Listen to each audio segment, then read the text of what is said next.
All right, welcome back to Icewind Dale, Rime of the Frostmaiden. It is now, what is it, the 9th of Eliant? Yes. It's been a long day. You guys made your way through the forest north of Good Mead and tracked an ogre back to a cave where there were also some giants living. These giants and this ogre have been just being mean to the people of Good Mead, stealing their good mead, and killing militia members. And also you found out the town speaker who was trying to stand up to them. But yeah, you tracked him back to his home, and you took care of them so far. Yeah, there was also a cave bear you found in there. You guys found an ancient temple, it seems, and dug out a statue which you were able to identify. And yeah, now that you have taken down the second giant, you were just basically going around the whole cave, making sure it was secure and everything was accounted for. So you just finished doing that, and I think you were getting ready to have some dinner and go to bed. Okay, yeah. Perfect. And you have bear meat easily available. Oh yeah, that's right. You probably don't want to eat the dwarf leg that was roasting over the fire. I was considering we could put the bear meat on the spit and do that.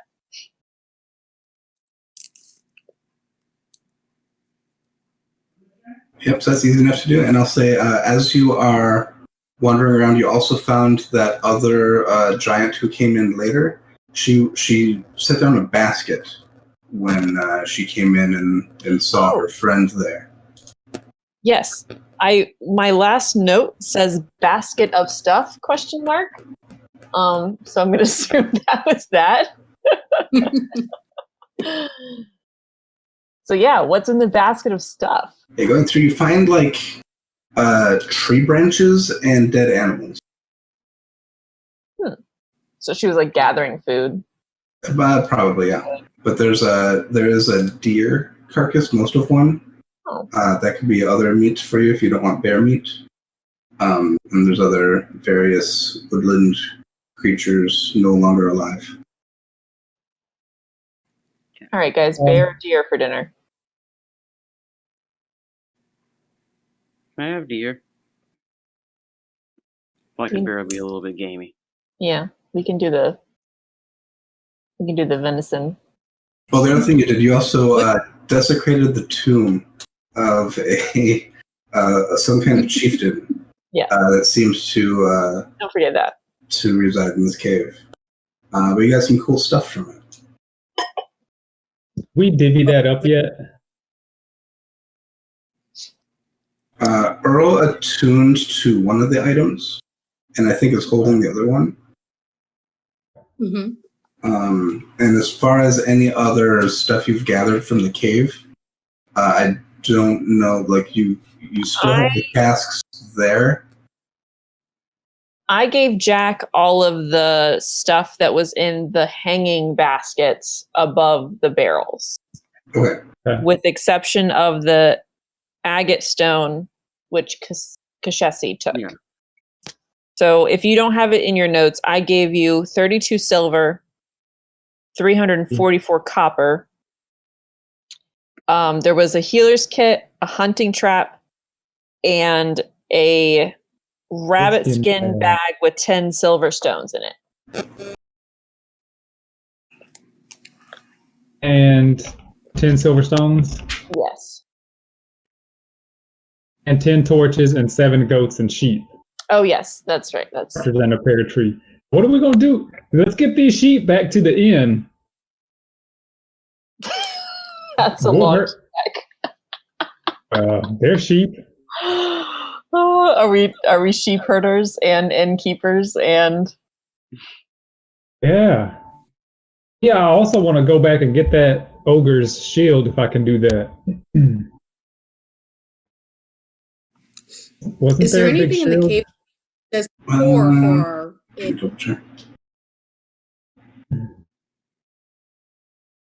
I don't know that the ogre had a shield. I think one of the giants did. The ogre had a great club. I think it was the second giant that had a shield with a spear. I'll care if I grab that. Can I alter it to fit me? Roll it back to the town. Yeah, she does have it's a wooden shield. It is not made particularly well, but it might help you a little bit. I think we're going to have a hard time getting these barrels back into town. It is a little bit large for you, so it's a bit awkward. And yeah, you think you've repaired that cart well enough? You could put the casks back on it. I think it was one of the casks is empty. Double check that. Oh, y'all were using your magic hand to get it up on there, I recall. Load up the cart. Oh yeah. Yeah. So yeah, you were able to load up the cart. Okay. One of the casks is empty, and the other two are 20-gallon casks. Yeah. Altogether, it's quite heavy, but you think your repair on the cart will hold, and it is going to be a chore to push that back through the forest, but you think you'd be able to do it. But currently, it is like crazy blizzarding outside, so you think you're safer in the cave for now. Mm-hmm.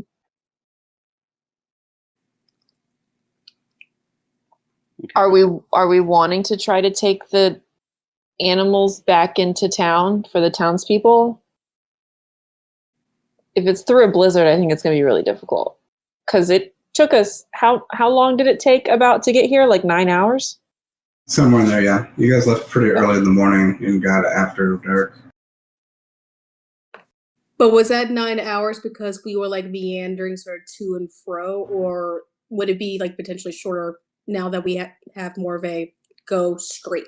Some of that time was spent chasing a chewinga. Yeah. And you also stopped to investigate the scene you saw of the murdered militia. Mm-hmm. But from there, you were basically following tracks at a pretty decent pace. Oh, and I could have shared this last time, but there's a picture here of the lady giant coming back. I'll share that in chat. There she is. Oh. Oh, she almost looks friendly. Almost. She was not real friendly when she saw what you did to her friends.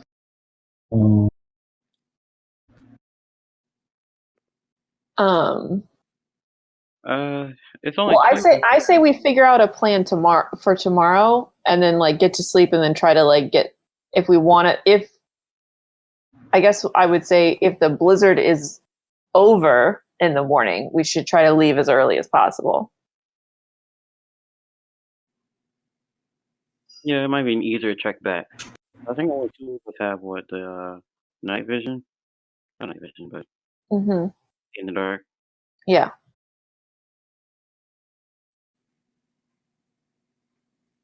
All right. Are we wanting to try to take the animals?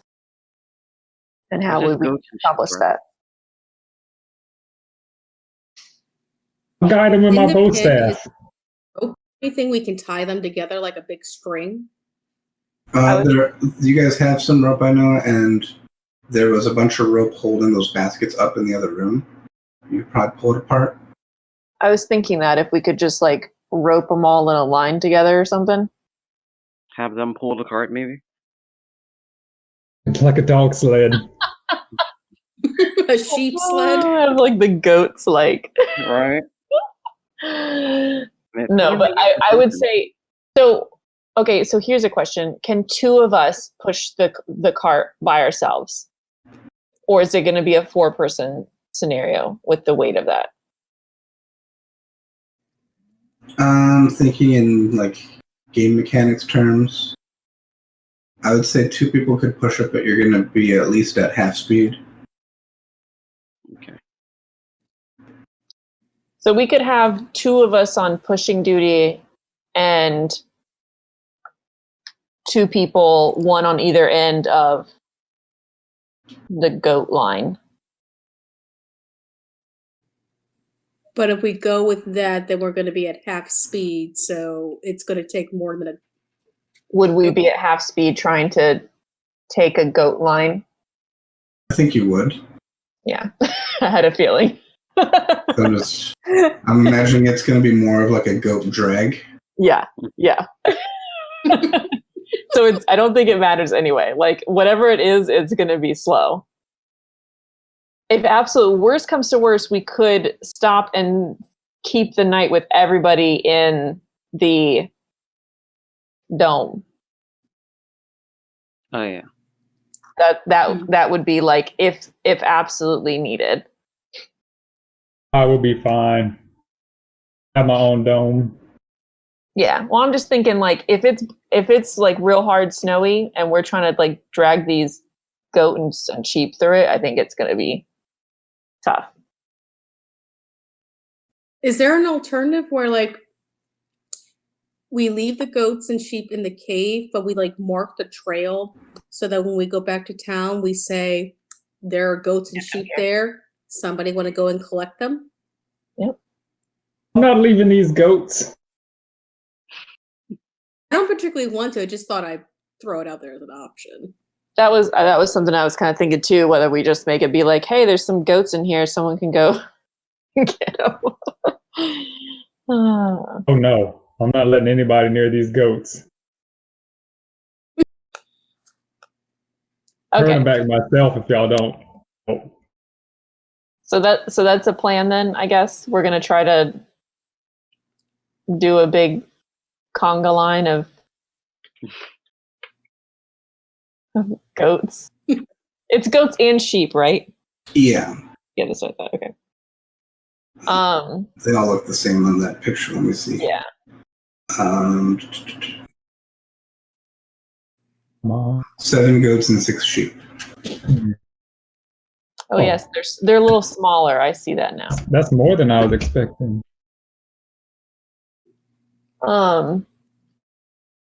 Okay, so we'll spit the venison and have some dinner, and then And let's lighten this mead wagon. go to sleep. Let's Yeah, lighten you this guys light. breaking into one of the casks. No. Heck yeah, why not? Giants drank it. They drank some of it already.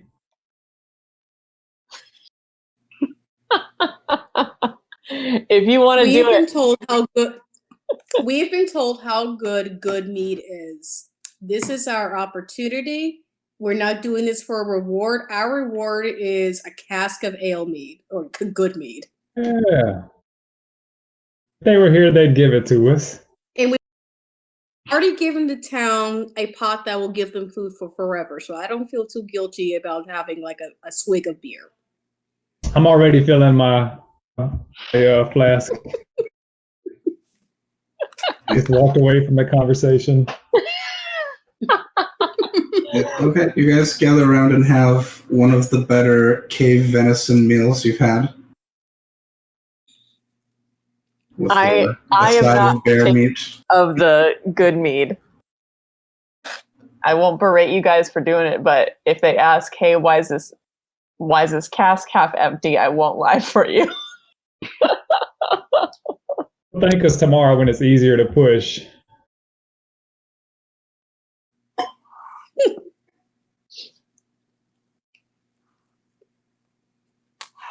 All right, anything else going on tonight? A nice long rest.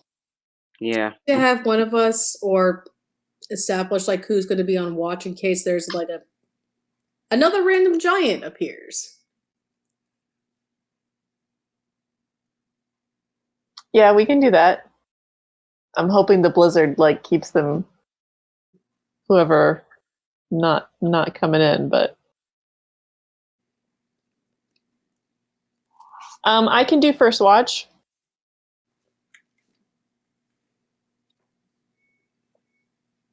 And I'll do last watch. That'd be crazy. I was gonna say last. Third for me. Give me time to get my spell slots back. I'll do whatever's left. Second. Okay, so Dewey, Jack, Kashezi, Earl. Is that the order? Yes. So yeah, Dewey, what are you doing on your watch? There look, there are multiple openings to the cave. Yeah, Are you like pacing back and forth between them, or are you like probably. staking one out?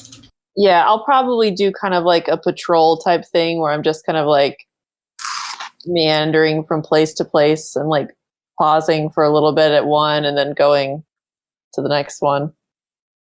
And just like kind of keeping an eye out. Okay, so everyone else kind of just sleeping around the fire? Yep. I'm sleeping. What was that? I'm good. Okay, I'm going to jump to Earl. It seems like the instant you close your eyes, you find yourself falling. Great. Falling? No. Weightless, floating. You open your eyes and see a vast array of stars before you. Somehow familiar, you're in wild space. You notice you're not in a ship and not wearing a spacesuit. You're not wearing your armor either, just seems to be regular clothes and a light gray robe. And kind of floating out here in space. So you kind of check, do you have fresh air? No, you're not even breathing. But you don't need to breathe.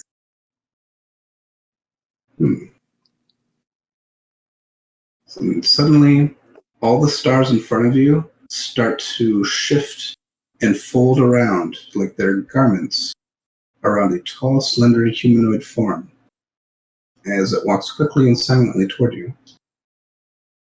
Until standing before you is a mature older man with smooth, dark black skin and dark, watchful eyes that seem heavy laden with knowledge.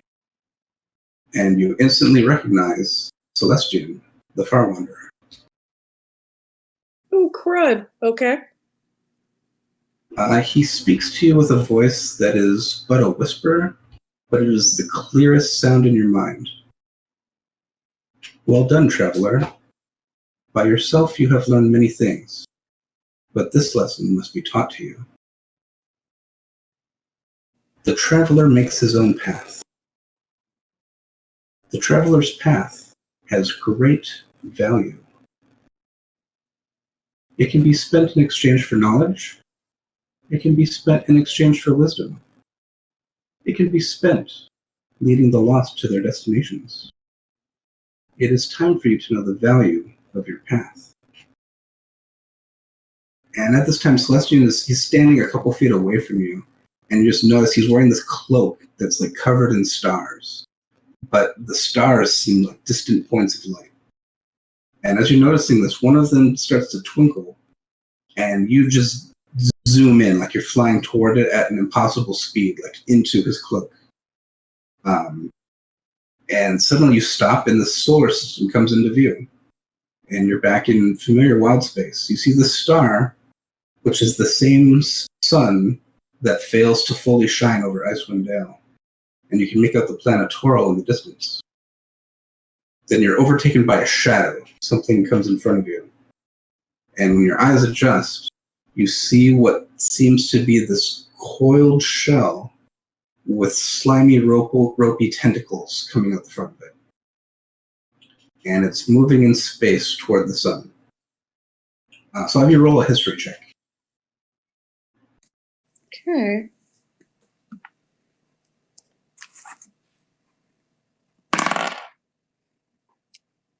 $21.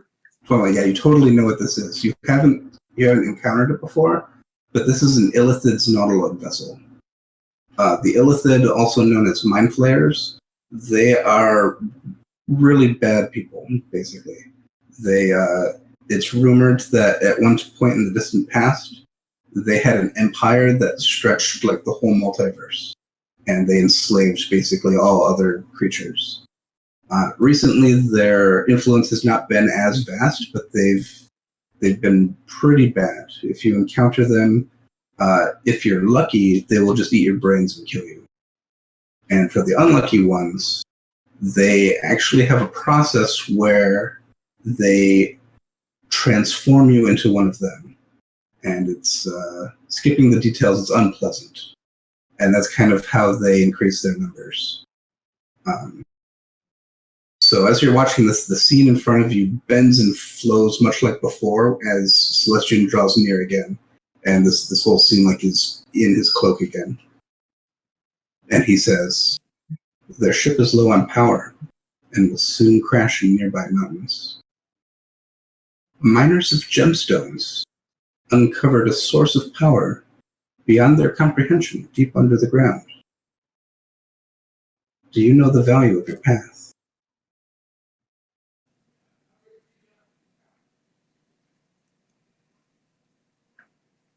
Is this a question he's asking me? Or Yeah, he's directly asking you.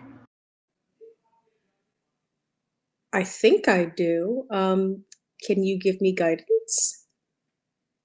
If you bring the power source to the ship, their travels will continue.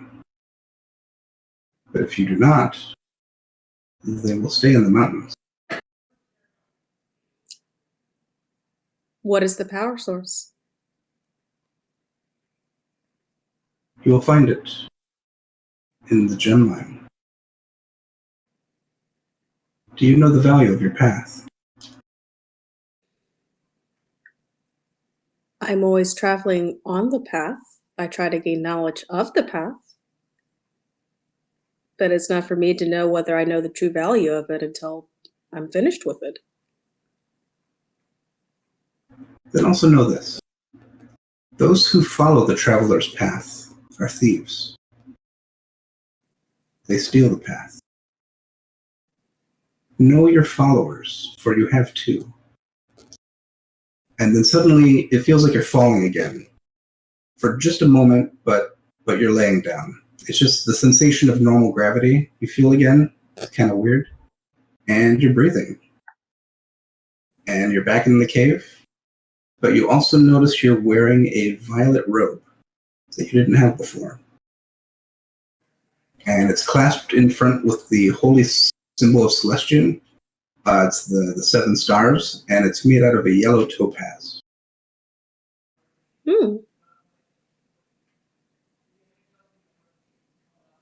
And yeah, looking around, you're kind of just back where you were.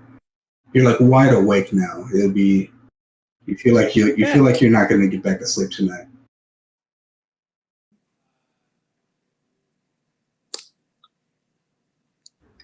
Am I wearing am I actually wearing this robe so other people can see it? It seems so. It seems like you just kind of woke up and there it is. I think Earl just is like patting himself down, being like, did I imagine that? I'm kind of muttering to myself a little bit. I'll do a make-up perception check. Yeah, I was gonna say, like, how soon is this into my watch? Like, how long have I been? Probably in a couple minutes. Oh, wow, that quickly. That was a 21. Yeah, you totally notice Earl like making some kind of motion. I've seen him talk to himself a lot, so I don't think I really.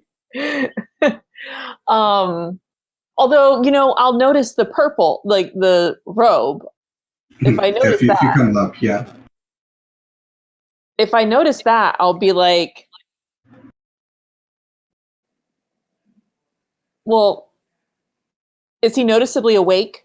I wouldn't say anything if you didn't look like you were like awake. I'd say I'm fully awake right now. Like I'm standing up, kind of going. Oh, like you're standing. Oh, okay.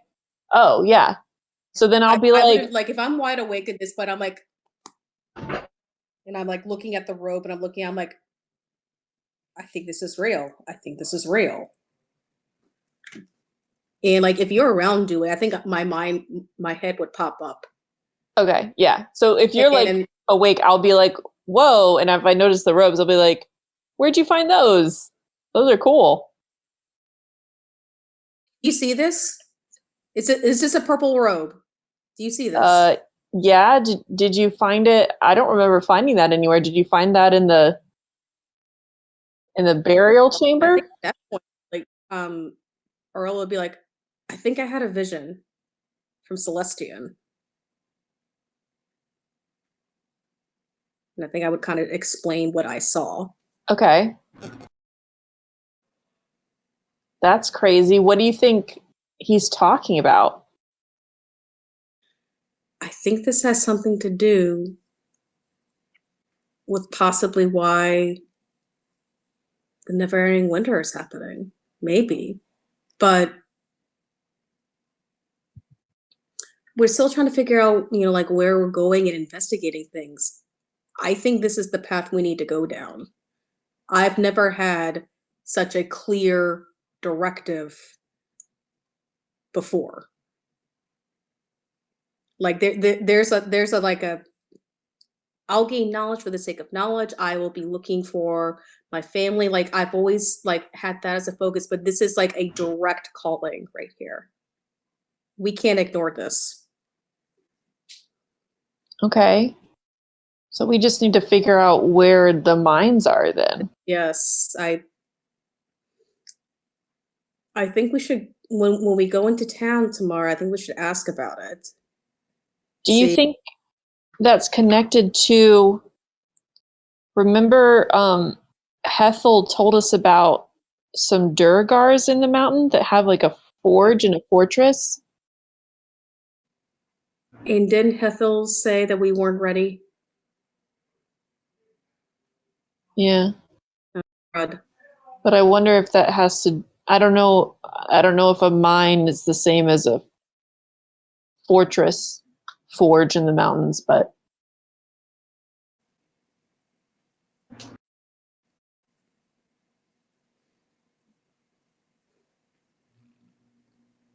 we can at least ask around and see. Yeah. Or go ahead and make a religion check. I do it with advantage. Okay. Thank you for the advantage, because that was a 1. Well, I guess a 6 with the 7 with the religion. All right, better. 19. So you're kind of, it seems weird, like you didn't remember it before, kind of like a dream that you had that you didn't remember, but suddenly it's coming back. In your previous travels, you had visited the Rock of Brawl. This is a place that's in orbit around the planet. It's one of the asteroids that follows the moon, basically. And there was a couple of reasons for your visit there, but one of them was because there is a temple to Celestian there. It's one of the few like stationary places where there's worship of Celestian. And you remember their whole kind of system is broken into 7 orders, and they're like ranked. But they all wear different colored robes. And the 3rd order wears robes of violet.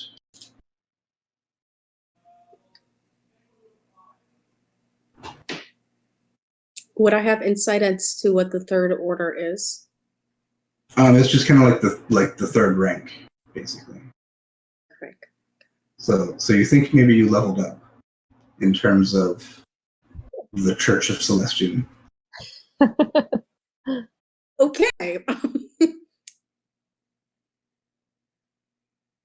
But it's weird that you didn't remember going there previously.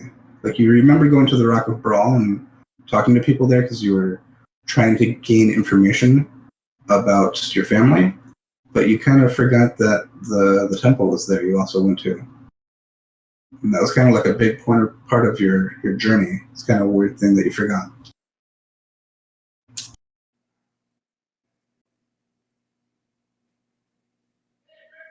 Oh,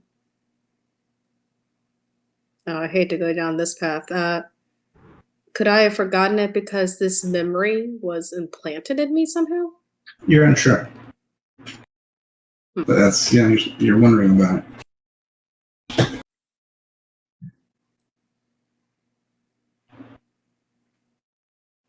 it. If you like talk about how you've like traveled through space and stuff, because I don't think you've mentioned that before. Dewey will get really excited and start asking you probably too many questions about it. That like super interested in like, are there different cultures up there? Like, what's going on? Like, like any sort of like lore and like probably connected to music, Dewey will probably like start like questioning you about, because that's like super interesting.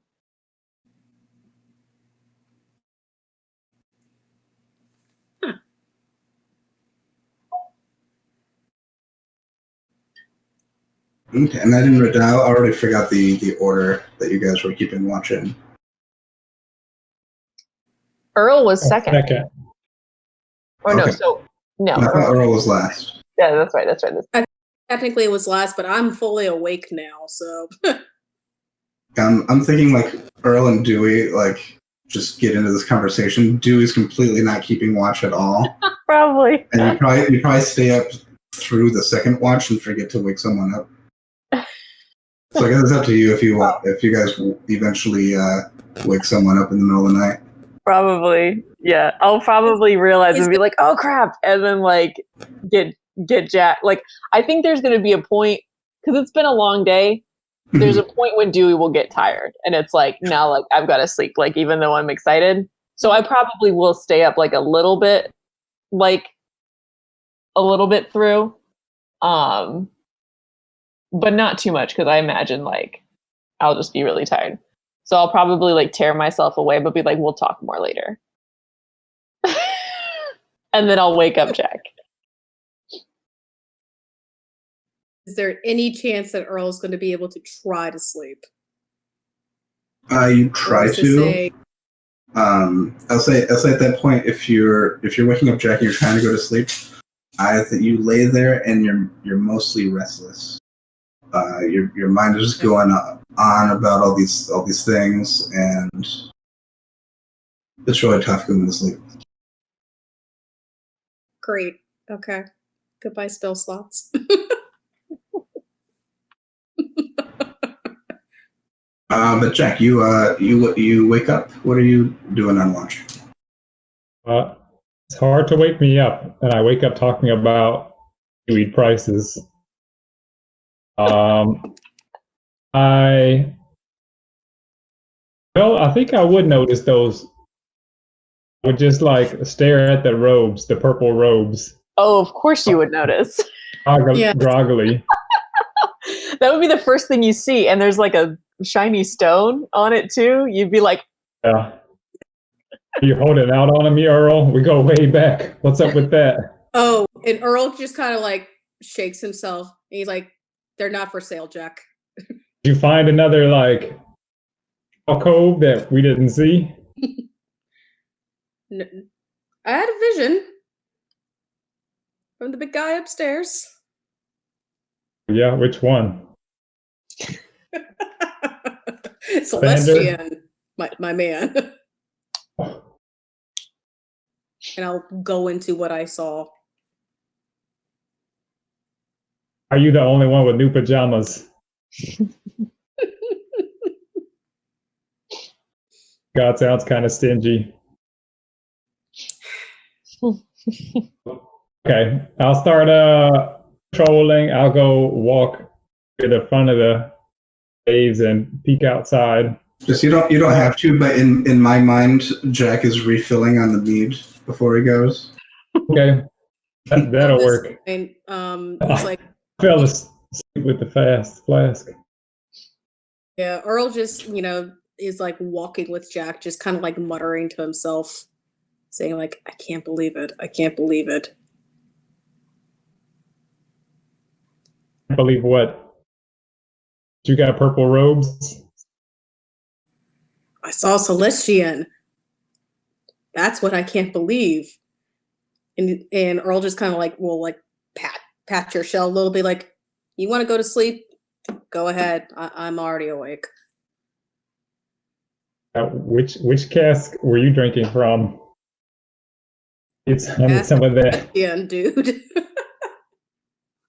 All right. Well, I'll take you up on that offer. What if, Jack, if you actually did a lookout, let's go ahead and roll a perception check for that lookout. So we got to walk and talk through the entrance. 15. Yeah, it's dark and it's snowing. It's hard to see much out there.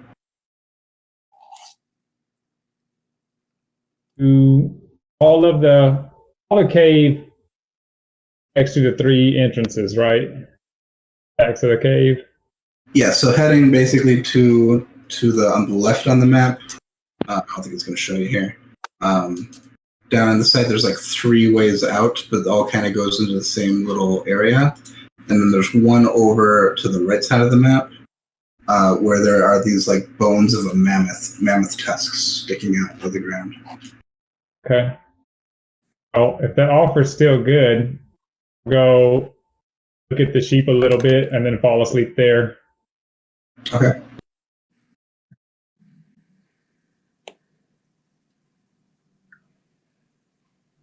Yeah, Earl's just staying up at this point. Yeah, I'm staying up at this point. All right, keeping watch. Are you going to try and rest, or?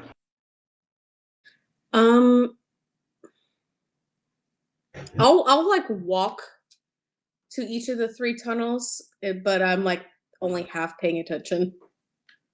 You need to count the sheep. All right, go ahead and make a perception check. If I'm only half paying attention, should it be disadvantage? Just do it normal. 11. 11. There's not much. You kind of pace slowly back and forth a few times. Eventually, you walk towards the northern or the easternmost entrance, and it looks like there's something that's like shining light out there. Kind of catches your eye because it's just kind of pitch dark forest. But yeah, you see something kind of glowing off in the woods. Does it look like anything? Like, would it look like, say, like one of the stars in my dream? It's clearly not in the sky. It's closer to the ground, and it's behind trees. It's moving slowly. Yeah, it's hard to make out because there's other trees and stuff in the way. But there is this light source that's out there. How far is it from the cave? It's maybe 60 to 100 feet. 60 to 100? And I'm assuming, okay, pitch black. I'm going to light a torch so I can see. And, oh, what the heck. I'm going to go outside and look at it. Okay.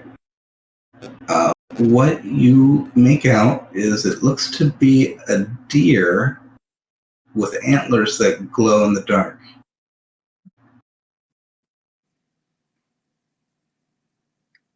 Huh. So yeah, there's a couple other deer with it. There's a couple does don't have antlers. There's another one that has antlers that aren't glowing. This one deer seems to just have glowing antlers. And yeah. Could I do Yeah, you want to do a nature check? Yeah, see if I can know something about this deer. Yeah. 22? 22. You think you remember at Candlekeep reading about in Icewind Dale, there is a species of deer where some of them just have glowing antlers. It's not super common. It's maybe like 1 in 10, 1 in 20. But yeah, there's deer up here that glow. And yeah, if you walk closer, after a moment they'll scurry along. especially if there's another. If they notice you.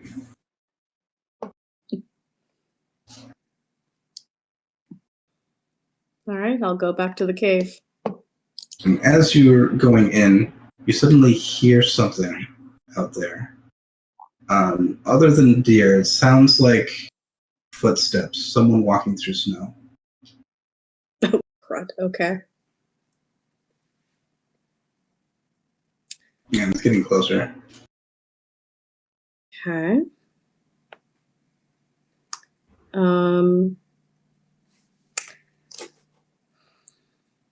Can I tell gauge from like how close it sounds like it might be?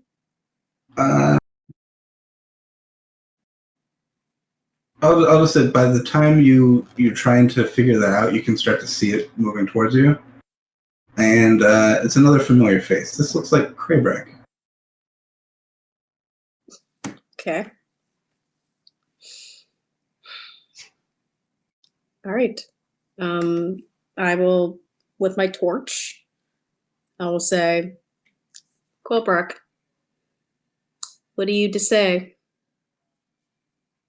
And he kind of doesn't respond too much. He looks up at you and he's just marching through the snow. It is you can see it's pretty deep snow, and it's still snow's coming down quite a bit. And so he's not struggling to get through the snow, but he's putting some effort in to get up here. And when he gets up to you, you see he is holding this like satchel. He's like holding this bag over his shoulder. And when he gets there, he sets it down next to you and says, "You idiot." And he walks into the cave. And you see as he's walking into the cave, he kind of just fades out. You can't see him anymore. And Or I'll be like, wait! If I say wait, he still disappears? Yeah, he's just gone. But he dropped this bag next to you. Earl just mutters to himself, ugh, what a night. He opens the bag. Yeah, you see probably about a dozen to 2 dozen of these little medallions that you recognize from the cult that you wiped out yesterday or 2 days ago. Mm-hmm. You remember they're all wearing one of those around their neck. And now all of those seem to be in this bag. Some of them seem bloody.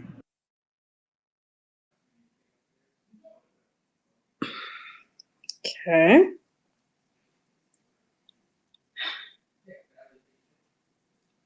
Can we tell whether the blood is fresh? I'll say just make a general intelligence check.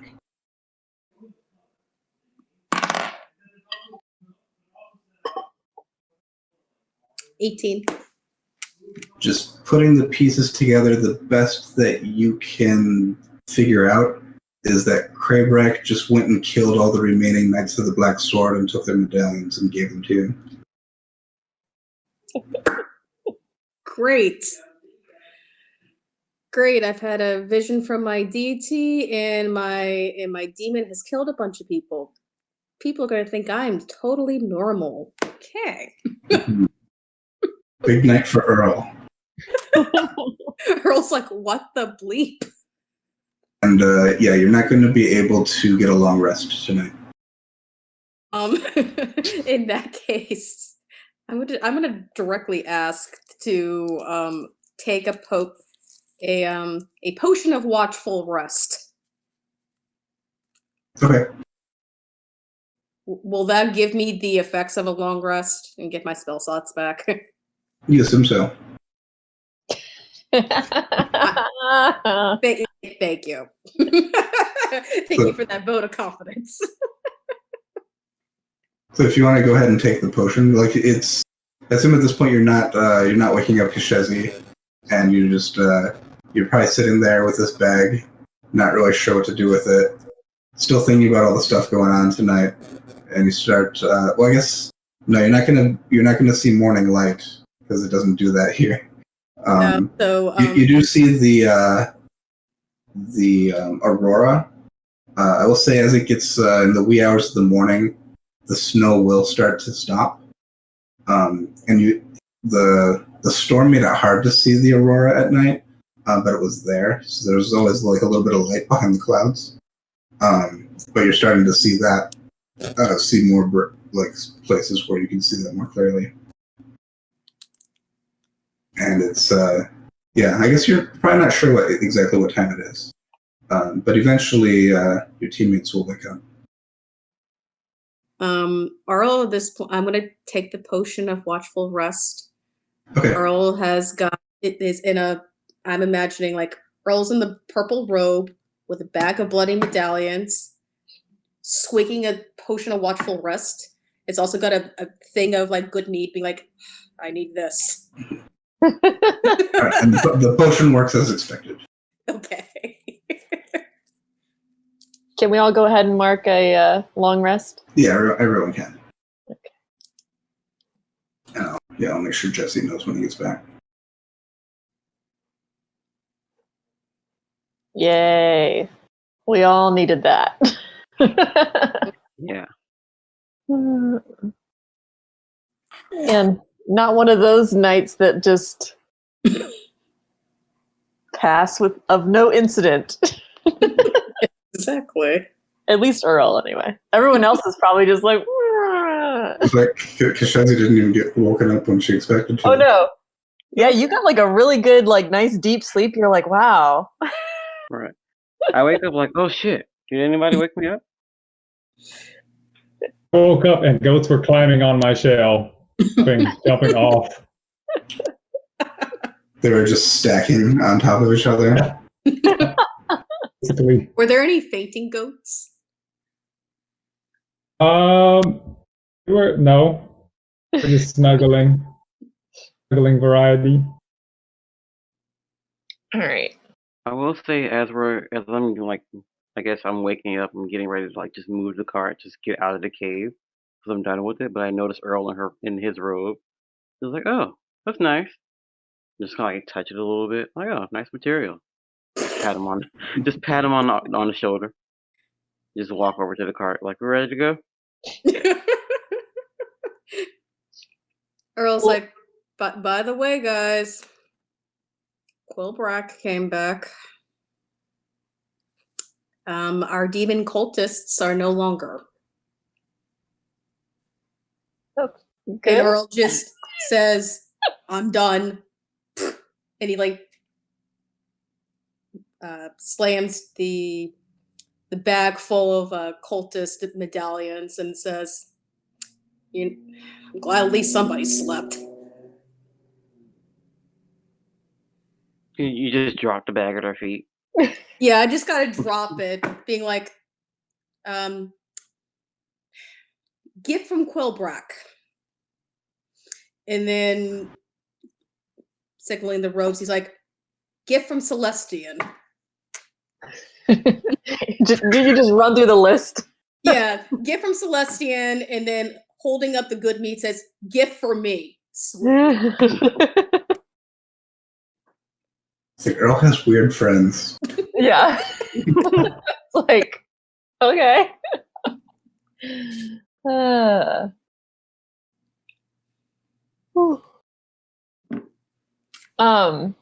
Is it still blizzarding out? Looking outside, it does seem to have stopped snowing. It is still overcast, but with that weird hazy glow of the aurora behind it. Okay.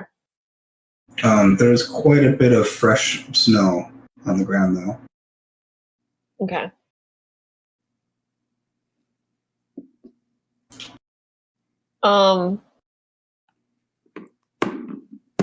Who is good with animals? I like animals, like me. I have a +1 animal handling, if that helps. I'm +2. I'm +3. Okay. All right. Just think I'm better than I am.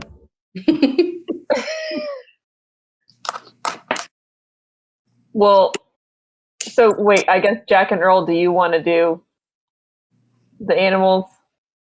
And We then can Cassie and I we can play do- Animal Crossing. I'm helping herd. No question. Okay. I know. I'm gonna be near the front. I'll do the front of the cart. Is it a push from the back or is it like a... It seems like you could do it either way. It's more so set up like a wheelbarrow, but not completely. Oh, okay. So whoever's in the back would be holding more weight. But there's ways you can pull it from the front as well. But could we each take a side of the wheelbarrow? Yeah. Okay. Let's do that then. Should we lead and then you guys go follow behind us with all the animals? And we're going to try the rope scenario, kind of just like tying them all up together. Okay. Wait, I look back at the medallions and I look at Jack and I'm just like, are we adding this to the hall? I'm in the wagon.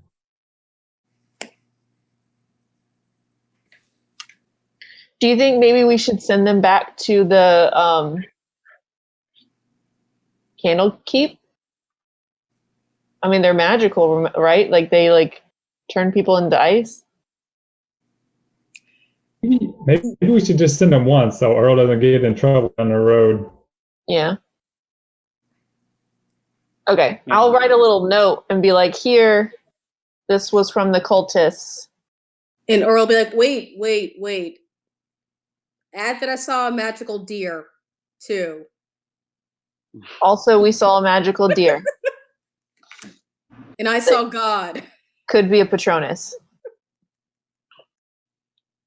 Well, if you're looking through the backpack, you do have a new message from Candlekeep today. Oh, and it will be totally a surprise. So I'll be like, I'm going to like put something in, and then be like, what? Okay, so I'll stop and I'll read that. Okay, I'm going to add it to the Google Doc. Oh, okay. And I think we have it pinned, so I can go straight to that. It's there now. Ta-da-ta-da.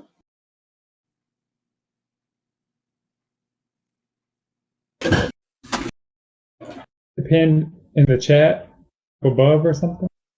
Hold on. Do you mean to link it again, or do you have it? It should be, if you hit at the top kind of bar, there's a thing that has a little, like, looks like a push pin. And if you click on that, I think this is the right. Oh, no, this is just the doc. So I started making like an outline of events that I still need to catch up on, but that one should have a link to the letters from Candlekeep. So it's a doc within a doc. A doc within a doc. Letters from Candlekeep. Perfect.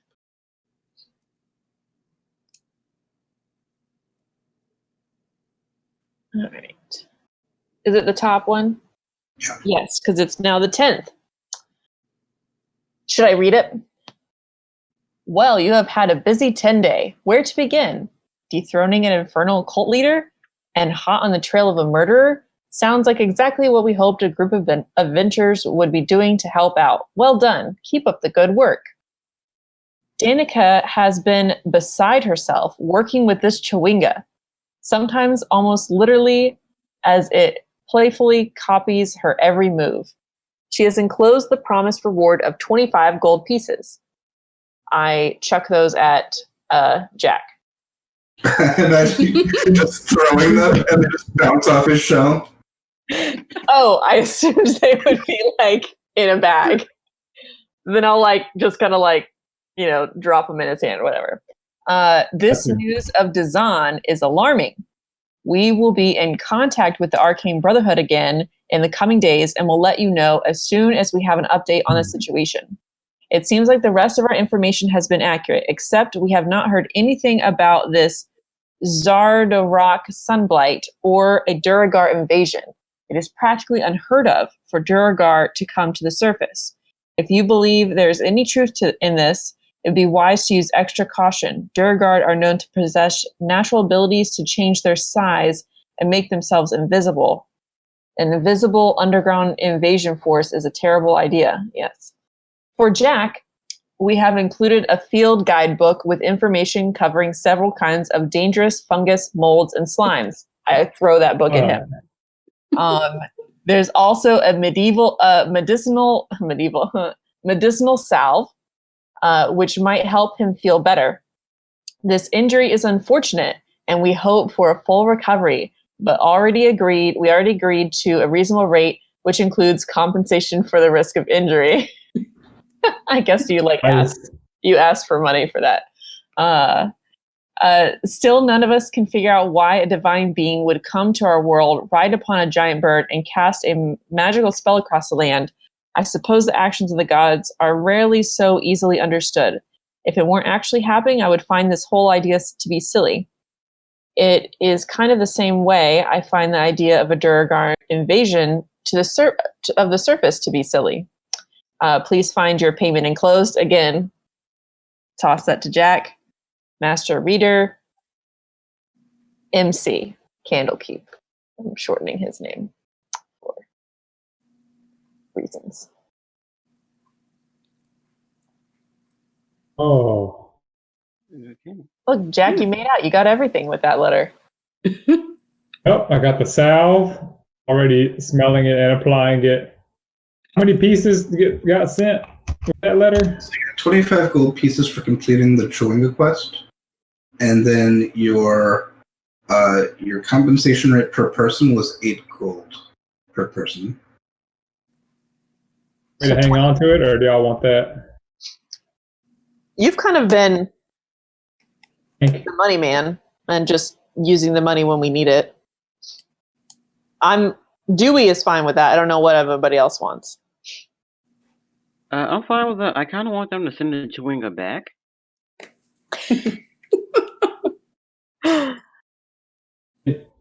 Frack needs to start getting some money too. Tell them that in your next letter.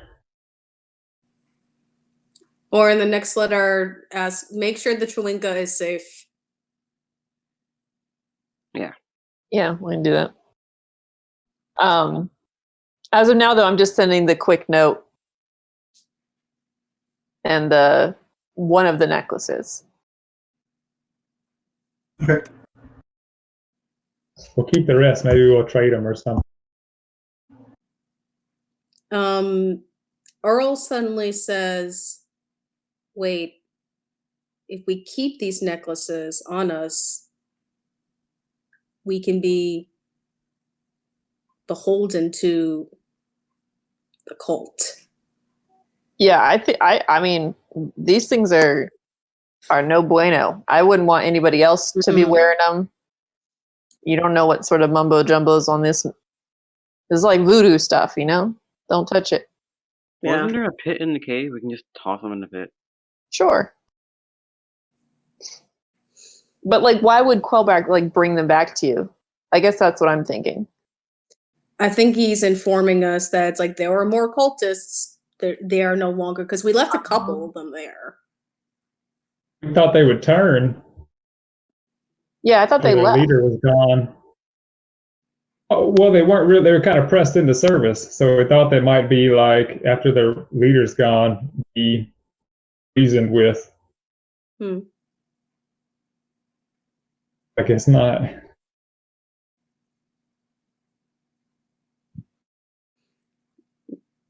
All right. I would say we may want to keep one of the medallions just to go back into town saying, by the way, next town over, there were cultists. They've been dealt with.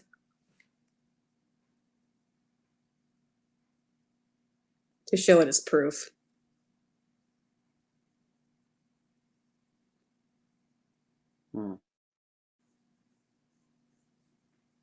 Yeah, I don't really care. I just don't think any of us should like wear it or probably not sell them. No.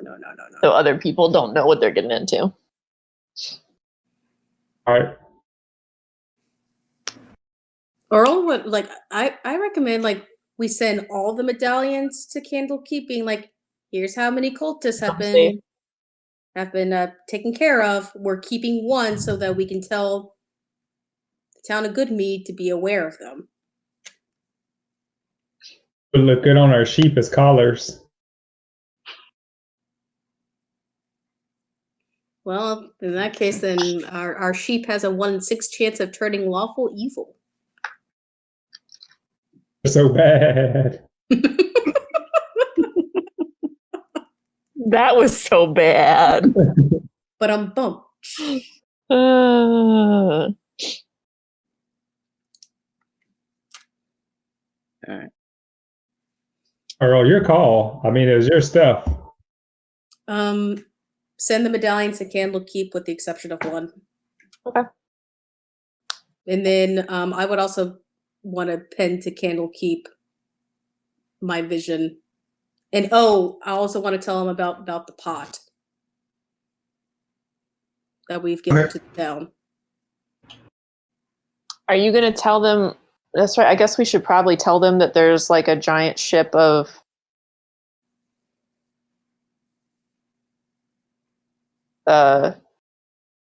mind flayers just like hanging out. Mhm. Yeah. And yeah, that's smart. Let's ask them if they know. I mean, maybe they know of a mountain, like a mining, gem mining mountain. They might know. Mhm. Maybe ask. Or if they've seen anything, you know? So in your previous communication to Candlekeep, you made no mention of the cauldron. I would like to mention the cauldron now. Okay. And just say, we had such an exciting 10-day. One of the things we forgot to tell you is that we met a very nice, lovely hag who gave us this cauldron that can feed an entire town of 150 people every day. You don't think that they'll want to have someone come up and take it and use it for something else? I don't think so. I think we can say we've given the pot away to help the town. And we can just describe what the magical properties are, but I would say that's it. I feel like our agreement was we could keep all the stuff we found. That's what I thought too. Mm.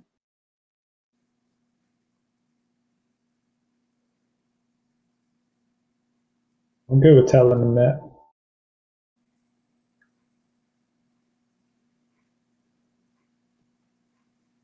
Yeah, so let's do it.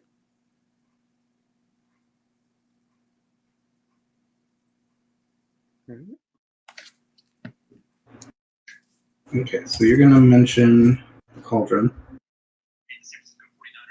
You're gonna explain why you're sending back these cursed medallions.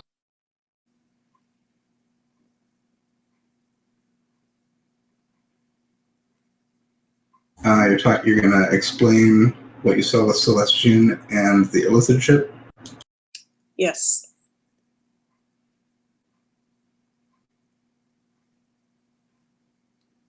And it's, as a group, make a history check.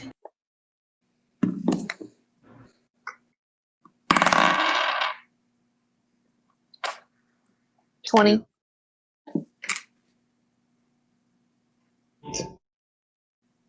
16. So after discussing, there's at least one of you remembers the town of Tourmaline is known for having a gem mine.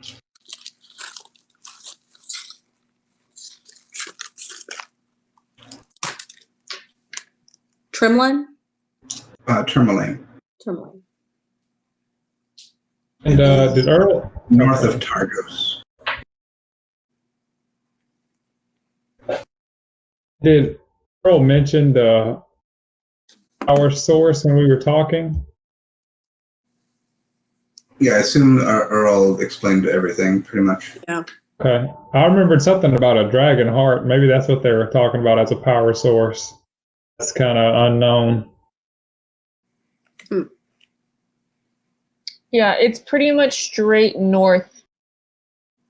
I mean, we won't, not a road isn't straight north, but it's kind of north and west of us.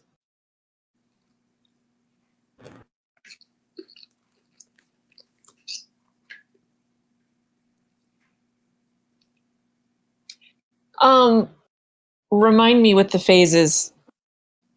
How close are we getting to the moon phase we're wanting to avoid? When the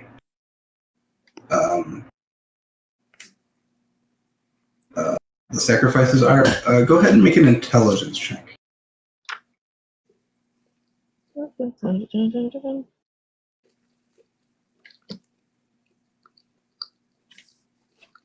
17.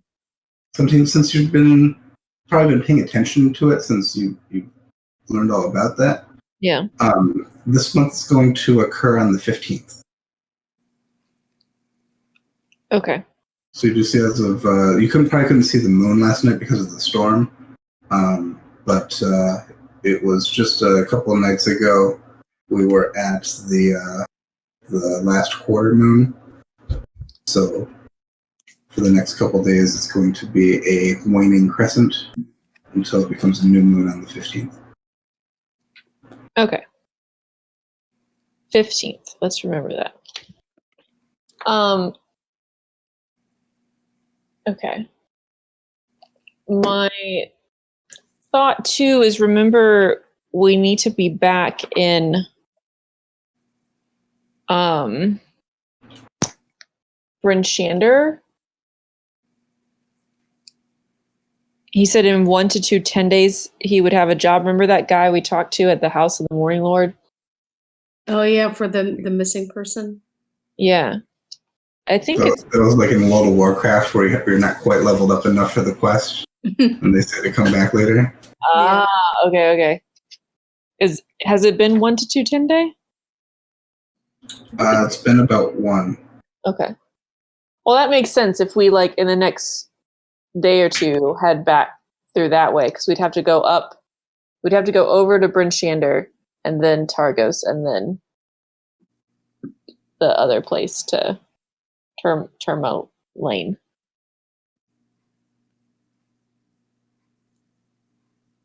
I'm imagining we're talking about this as we're going. Yeah.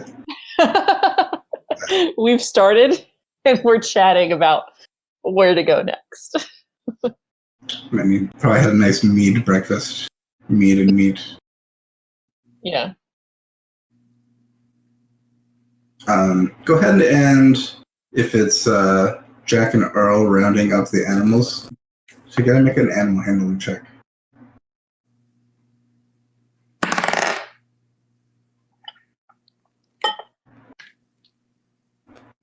$17. 18. Okay. It takes a little bit longer than you imagined when you first set up this plan to kind of like rope off all these animals. But after a couple tries, you kind of find a strategy that works, getting them all tied up. Getting them motivated to all walk is kind of a challenge. I would say you are moving at quarter speed if you're really trying to just tow them behind you. And I'll say, Dewey, do you have any songs that can motivate animals? Do I? Like the goats go marching one by one, hurrah. Yeah. Sure. Okay. So if you are also trying to pull a heavy cart while performing, I'm going to have you make your performance check with disadvantage. I can do it with my horn, so that's only one hand at least. Performance check disadvantage. All right, I got this.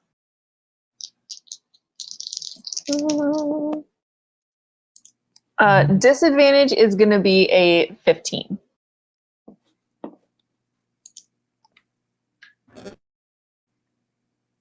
You managed to liven the spirits of the animals, you think?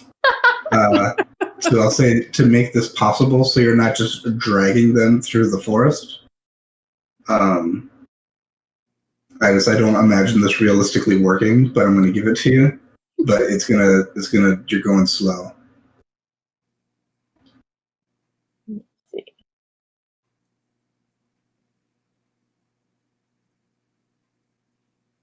Naming them all Especially trying to tow this heavy cart through the thick snow, and you're not on a road, you're on random forest. Yeah. It's thick, fresh snow. All the animals trudging through it. Yeah. It's just slow moving, but you're on the move again.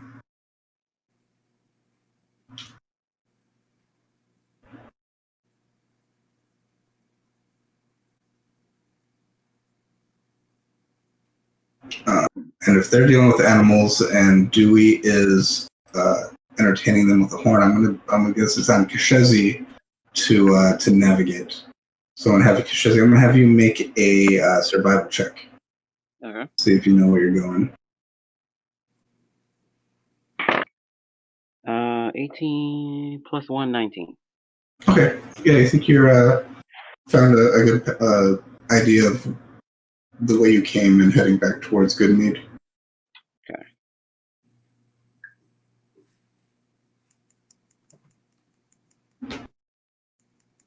And yeah, off you go, marching through the snow.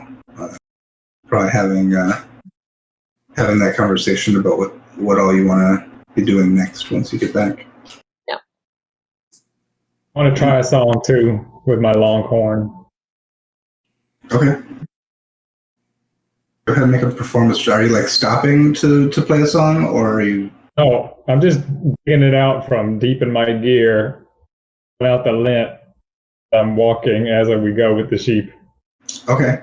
Go ahead and make your performance check with disadvantage. Um, 3. No. So Jack also makes some noise. And Really it's disappointed. a little bit distracting to those animals.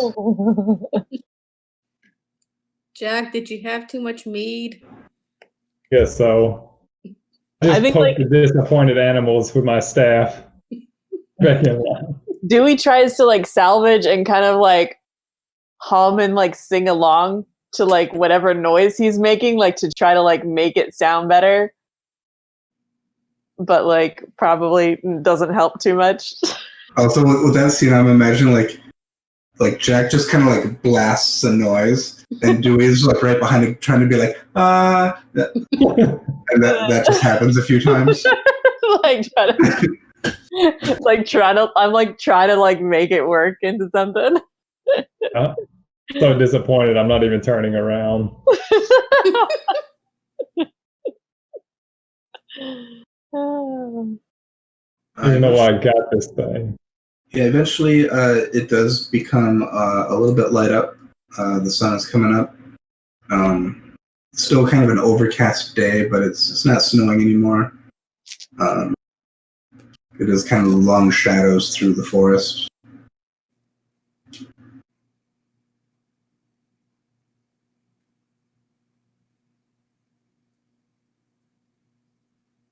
And let's go ahead and make another survival check.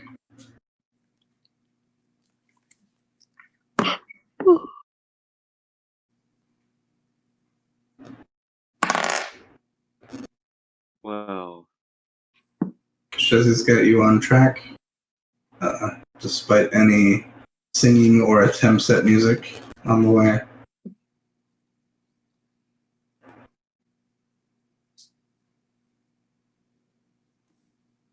It is, for the most part, an uneventful day, but you're just kind of taking a slow pace back to town.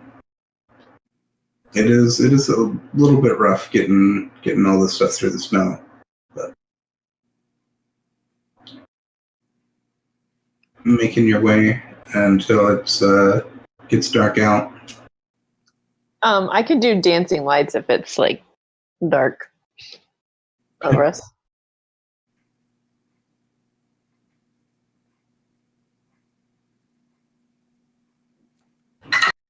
Anything else you guys want to do besides just travel? I'm starting to name the sheep. Okay. You got 6 of them. Is there an order? Is it like the sheep first and then the goats? Or is it like goat, sheep, goat, sheep, goat, sheep? Or just like a jumble? Mixed in. Whichever Take way turns is leapfrogging. fastest.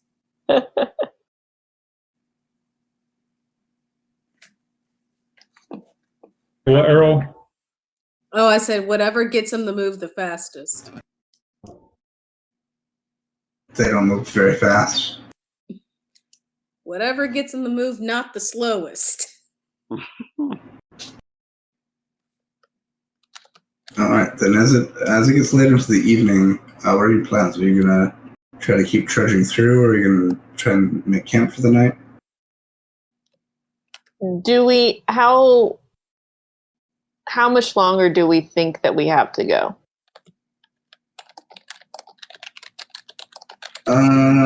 If you are traveling quarter pace, like it's gonna take you several days to get back at this pace. Oh God. Oh dear. I'd say go as far as we can go and then set camp. Like as late as we can do. And then So a normal travel day is 8 hours. yeah. And since you are going slow, but you are kind of heavy laden, so I'm not going to let you push too much past that unless you want to. I'll take a point of exhaustion to keep going for a bit. What if we do like 9 hours? Yeah, if you want to take a point of exhaustion to go past 8. Oh, okay. I don't know, guys. What do you think?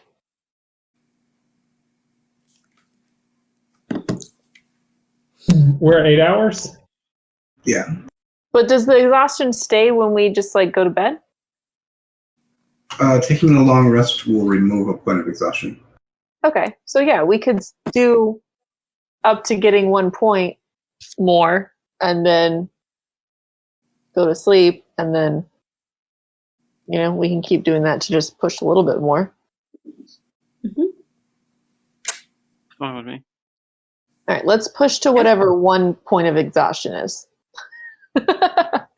However many hours that is. Is it each additional hour is as a point? I think that's the rule. So the rules have changed a little bit between what's written in the Dungeon Master's Guide versus what's written in Icewind Dale, Rime of the Frostmaiden versus what's written in other adventures.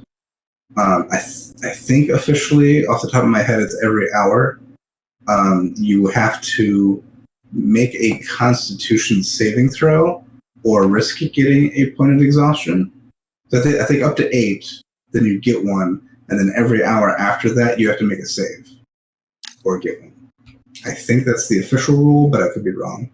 I'm not going to take the time to look it up, but I'll go with that. Okay. So after 9 hours, if you don't want to stop, I'd have you all make a saving throw.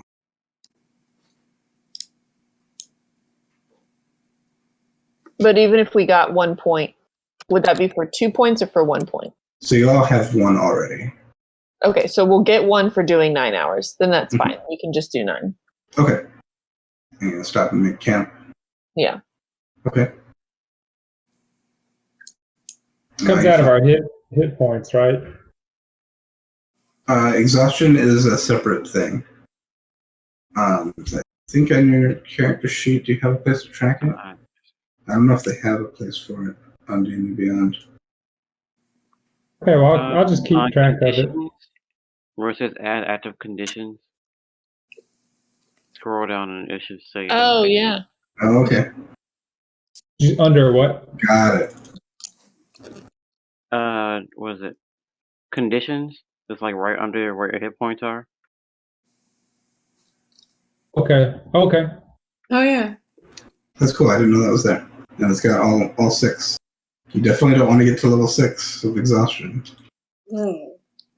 So we just do the 1? Yeah. Okay. So we do level 1 of exhaustion. But then we'll make camp and then we'll do a long rest and then that will be gone. Yeah. Cool. Okay. You guys just trying to set up the tents? Yeah. Okay, you find a place that's easy enough to set up. I think you only have one tent, but it's a bigger one, so you can all fit in there. Your animals aren't going to fit in the tent with you. Do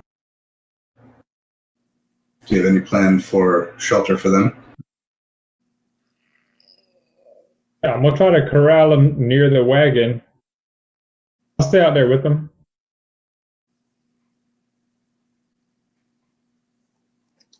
I'll try to, this is a brushy area.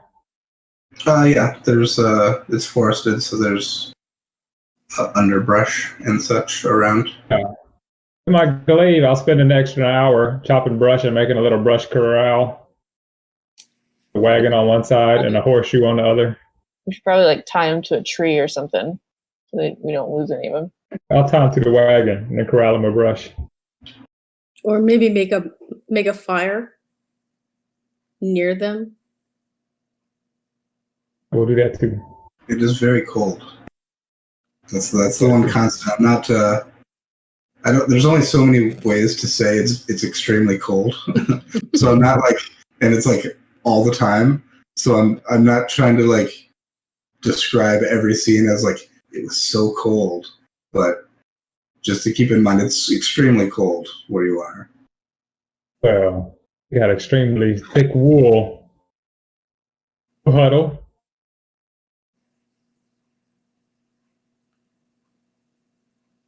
Okay. So Jack's plan is to sleep outside with the animals by a fire, basically, inside this corral he built. Surrounded in a thick wool blanket. Okay. Light wool. And your socks. And my socks. I pulled the ear flaps down, had them tight, my kobold scarf out. Okay. Anyone else doing anything tonight? Are we doing watch rounds? Take the first. I'm already with the sheep.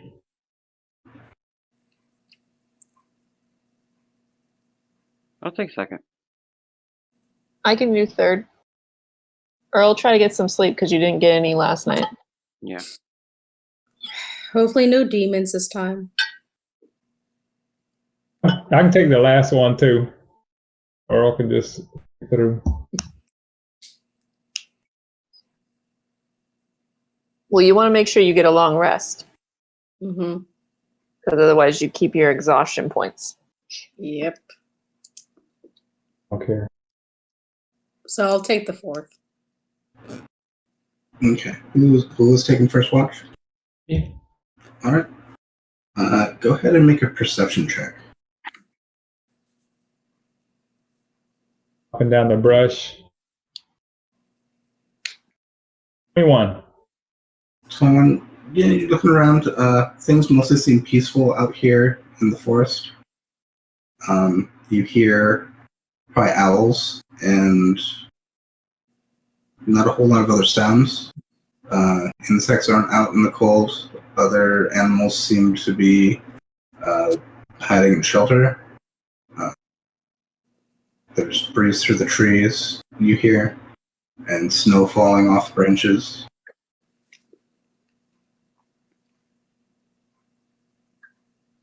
Your animals seem very cold, but they are resting. Give him a little dab of mead each.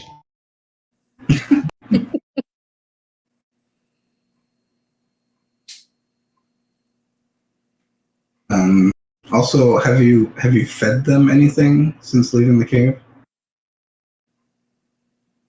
Because they too are probably exhausted from the long travel. That's a good point. I'm gonna try to see what they like. I'll crumple up some of my where is it? Tundra cake. Put some more, see if they like that. Okay. Wasn't there food for them in the cave? Yeah, there were like barrels. It was like hay and other stuff. Got to load that in the cart. You would have done that. Yes, I would have. And you say, Steven? Well, if you want to have brought that, you could have stacked it on top. That doesn't help your case for having a lot of heavy stuff.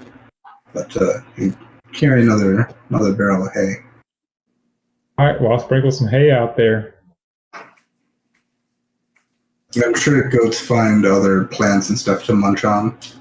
They're eating the bark in the winter. All right, so yeah, eventually your watch passes, mostly uneventfully.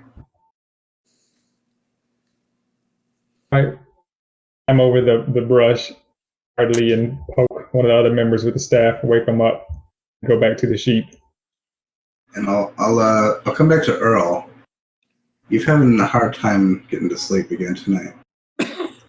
Nothing as extreme as last night, but you find yourself kind of dreaming, like you're just roaming through like just an endless plain of snow, kind of just wandering around. And sometimes it seems like you look around and there are others with you, but it's like they're ghosts. These people roaming through the tundra. You can see through them. And yeah, you wake up. And after a little bit, you try to fall back asleep. Kind of the same thing. Do I have any sense of where this tundra is or what the spirits are like? Unsure. It seems like Icewind Dale. It's like not right now while you're in the forest so much, but you remember you're coming up from the mountain pass to Bryn Shander, looking off of the road. You can basically look for miles, and it's just kind of flat, snowy land. Or when you went north of Bryn Shander, between there and the mountain, kind of the same deal. It's just kind of the Dale in the winter. Do I get a sense of whether this is like more like a vision of the future or more of a this is present? You're unsure, but it's keeping you up though. Great.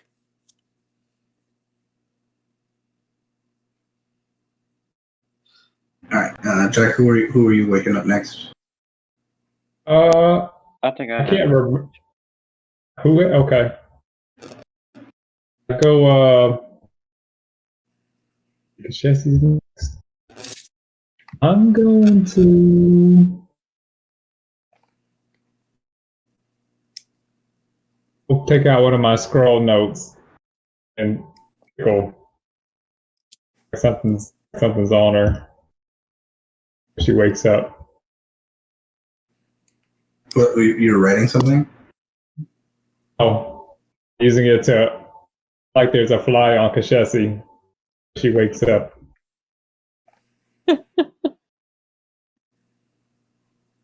Once she wakes up, I'm gonna go back to the sheep pen. Okay. Yeah, so I wake up like swatting away whatever was just poking me. Just wrap myself in my bear pelt and just stand and watch, just look around. Yeah. You were sleeping in the tent with Earl and Dewey. Yeah. Oh yeah. So I probably noticed that Earl's up. Are you okay, Earl? Dream visions again. I'm gonna try to get some sleep. Okay. Let me know if you need anything. I'll be out here watching over you.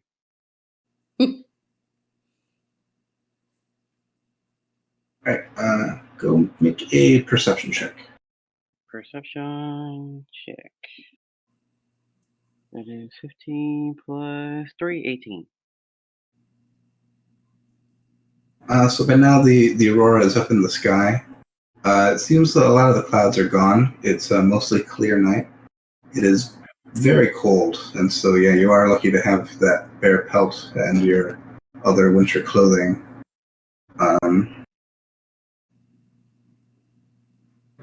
But looking up, you do tend to notice, like high up in the sky, weaving in and out through that aurora is this giant bird.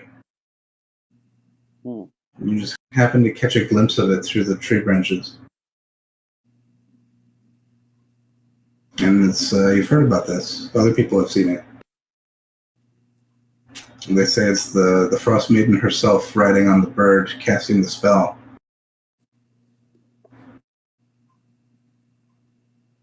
Upon seeing that, I immediately go in the tent and wake up Dewey.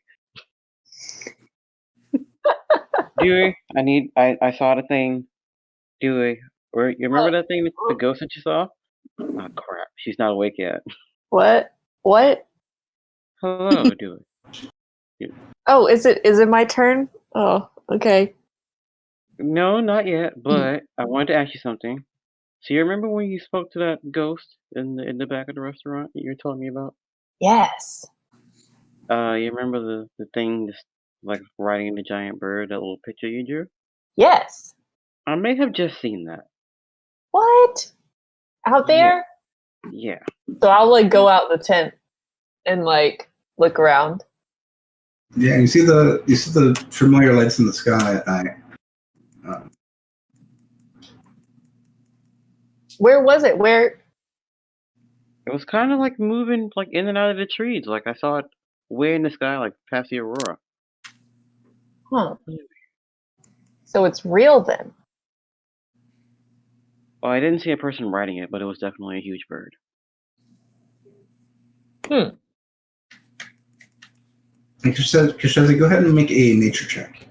Nature, all right.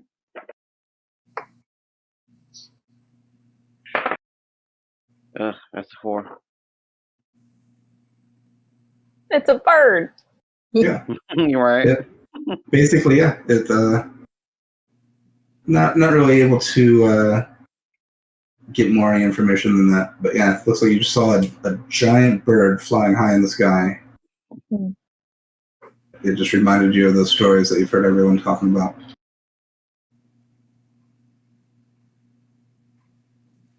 Hmm.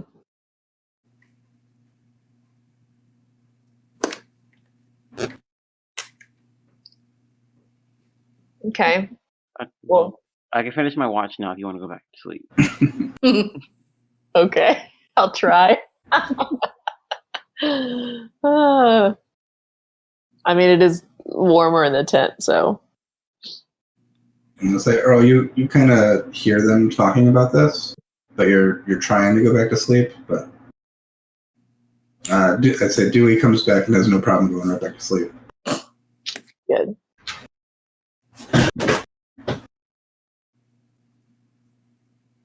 But for the rest of your watch, I imagine you're attentive to the sky more than normal. But nothing else seems to happen. Okay. Well, I guess at the end of my watch, I'm gonna go ahead back in and just poke Dewey. Now it's your turn. Okay. All right. I imagine I'm gonna be like kind of looking at the sky since she mentioned to me, but like because it's so cold, I think I'll want to like kind of like keep moving, and so I'll probably just kind of like make circles around, the tent, and then the little Jack's little animal pen, and just kind of keep in motion to keep warm.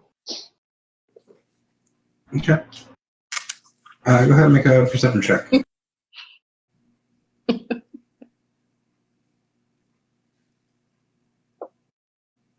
14. After maybe 20 minutes or so, you do hear some motion kind of in the woods. I think there might be an animal or something. The ears are on full alert. I will very cautiously and sneakily like head towards the noise to see if I can like see anything clearer or figure out what it is. Okay, so you walk over a little bit. Make another perception check. Yeah, that's it. That's going to be a 22. So yeah, you walk out about the way you thought you heard the noise, and you're not noticing anything. You start to walk back, and yeah, you see an animal that is right near your other animals, like something bigger. What does it look like? From where you are, it's just like a big shadow. You see it moving towards like Jack's pen. Okay, I'm going to like sneak up following behind it then. Okay, make a stealth check. Yes.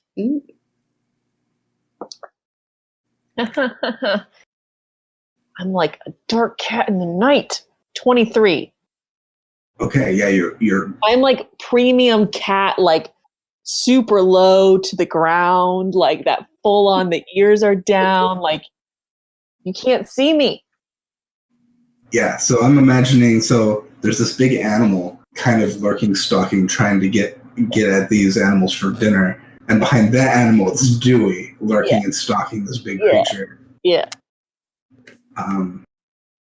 You get close to this thing. It is large.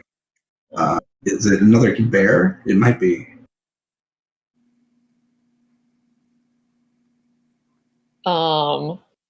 It hasn't noticed you yet, but it is. You can see it's inching, kind of doing what you're doing, trying to be sneaky and trying to get close to these sheep and goats. Okay. And it's kind of curious, like looking around. Are my initial instincts is that it's like a predator and it's like trying to eat? That's very much what it seems to be. Yes. Okay. At this point, I will probably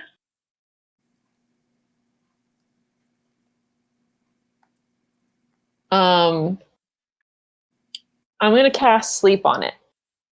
Okay. I think I'm gonna.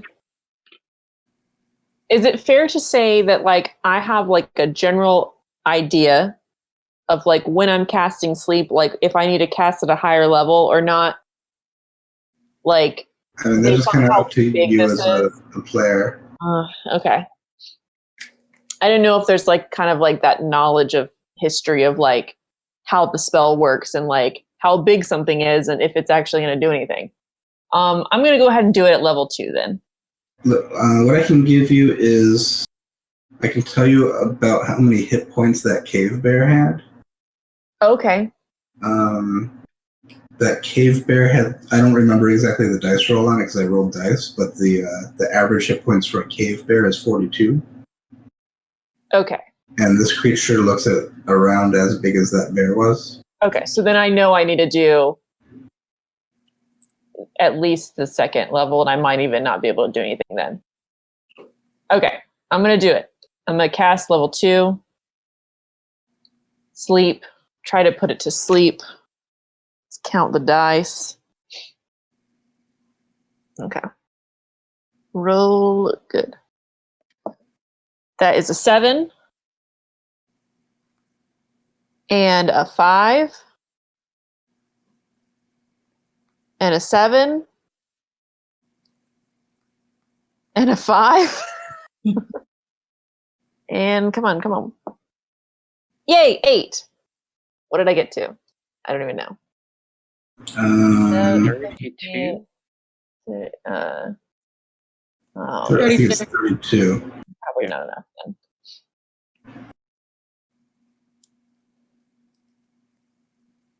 Yeah, you cast your spell, and it seems to have no effect. Okay. And checking one thing. Yeah, the sleep spell has a verbal component. So you cast the spell, and not only does this creature not go to sleep, but it like perks up. It seems to have noticed you. And it kind of slowly turns its head around, and you see this giant face like an owl.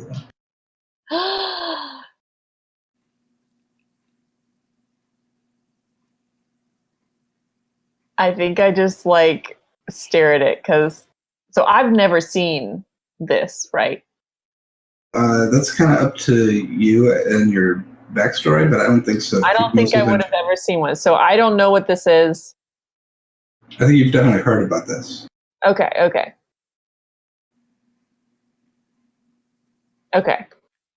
So, I think I just like really like pause and just kind of like, I think we have a stare off then, because. Yeah, it kind of turns and it sees you and it stops and kind of watches what you're doing. Okay. If it seems chill, I will like slowly, cautiously walk towards it then. But I have like my hand on my rapier, like in. Okay. You walk towards it. I'll say you were about 20 feet away. Does that sound fair? Okay. And you're closing that distance. So far, it is not reacted in a different way. Okay. So I'll just be like, oh, hey there. How far is it from the pen? I'd say it's within 10 feet. Okay. So I think it's closer to those animals than you are to it at this point. Okay. I think I would maneuver myself to kind of go around to where I start getting closer, but positioning myself between the pen and it. Okay. That makes sense. So far, it just turns and watches you. Okay. And it's like not doing it like, so if I'm like within 10 feet of it, like, and if I can am I able to get in between the animals? Yeah, you get within 5 feet of this, so you're between it and the other animals. Oh, geez. Okay. I'm going to be like, Jack. And it kind of like sits upright and is kind of watching you. Am I awake at this point, like in the tent, or am I still like fitfully sleeping? I think you're kind of drowsy, just kind of laying. I don't think you notice any of this going on outside. Okay.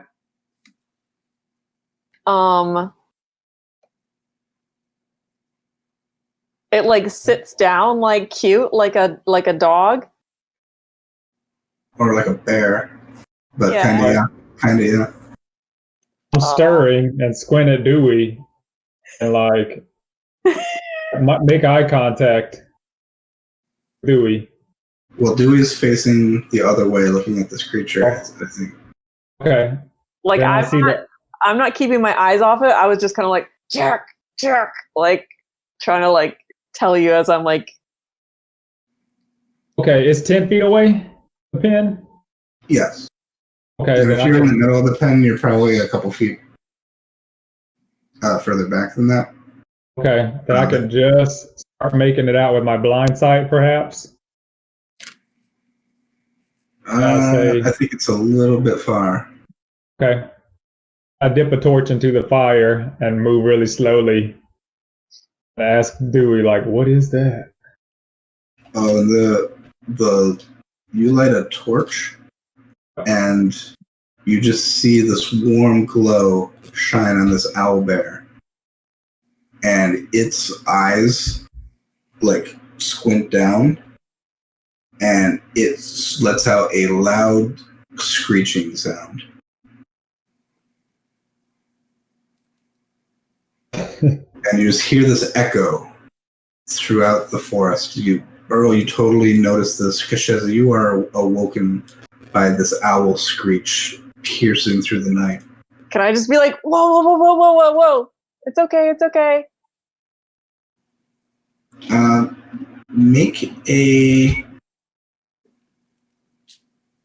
Make a persuasion check.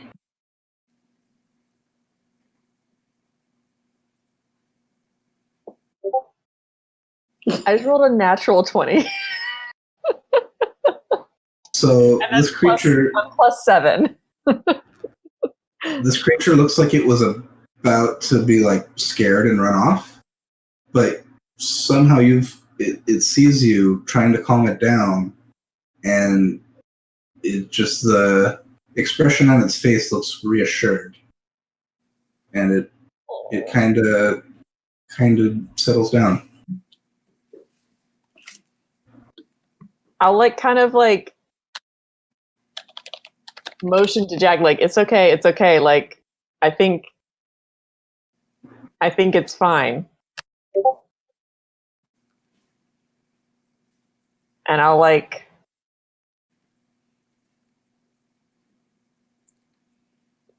can I maybe like get close? I don't know. Okay. I don't know if I'd get close to it. I think I'll just kind of like let it peeking out of the tent at this point. Yeah. And yeah, you can see it there. It's got like snow like up in its feather fur.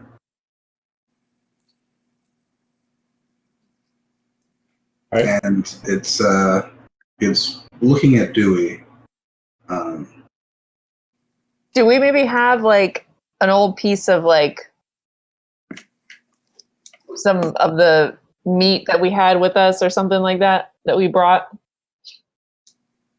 Got lots of sketchy old rations. And tundra cakes. Well, I feel like he'd want some meat.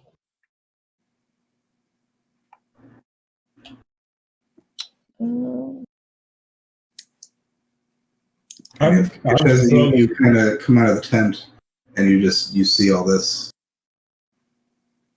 I'm slowly getting my longbow out and keeping it low and knocking an arrow.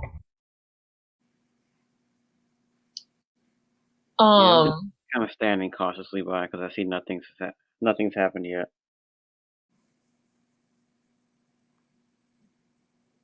Don't have anything.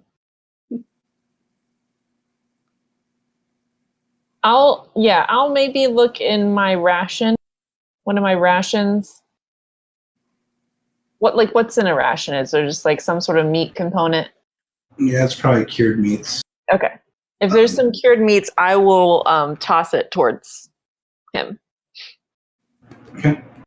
Yeah, it will wherever it lands nearby, it will like lean down and try to like smell it. Then I think it'll pick it up and it turns and runs away. Oh.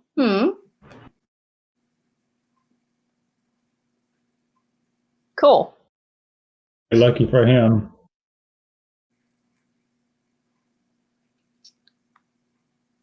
I'll be like, sorry guys, I didn't mean to wake you up. Everything's fine now. What the heck was that? Have y'all seen anything like that before? I've never seen one, but I think it's an owlbear. The owlbear. I don't know if they're necessarily bad or I don't know. I wasn't sure if it would try to attack the animals or not. They like turtles.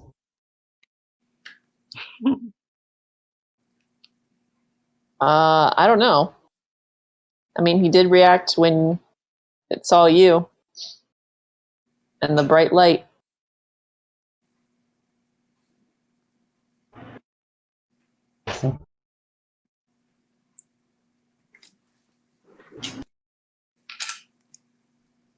Is it close to morning at this point?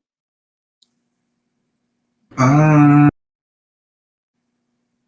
mean, it's hard to say with the weird Icewind Dale time. It's your third watch. It's probably something like 4 a.m. I check on all the sheep, make sure they're warm enough for fire.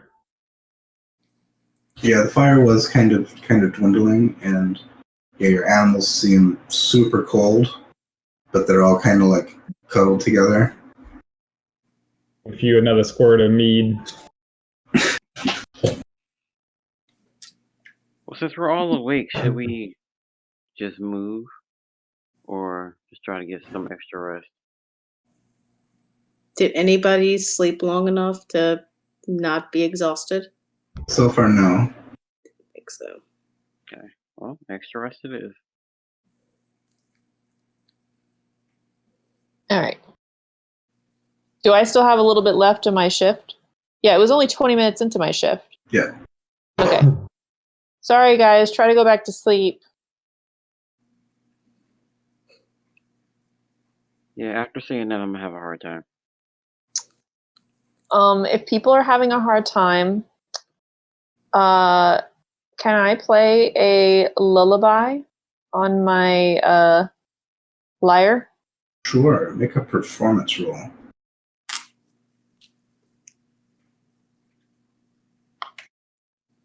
That is a 17. Yeah. Jack and Kashezi drift back off to sleep. Earl, What the heck? Earl keeps having nightmares of these ghosts roaming the tundra.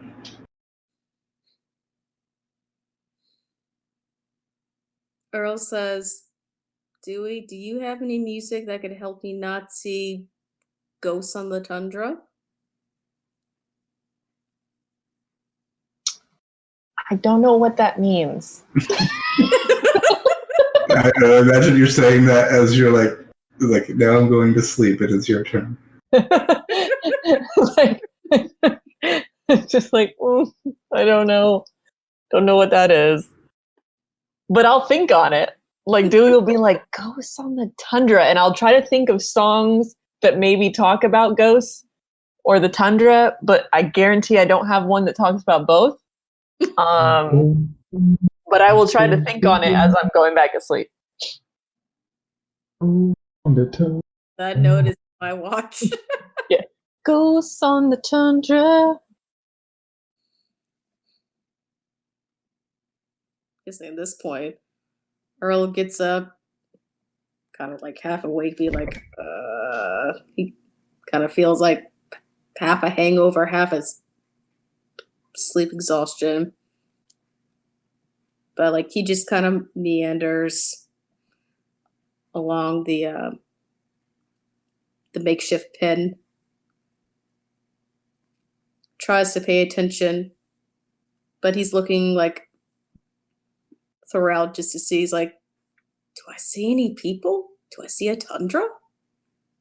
Yeah, make a perception check.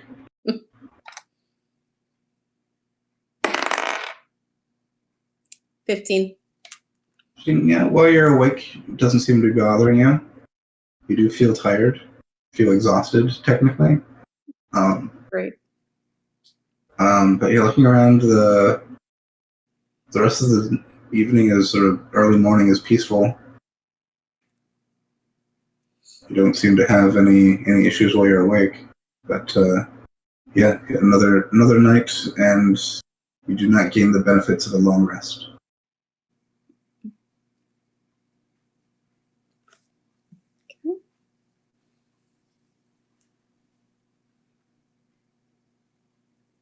But everyone else can. Yay. Boo.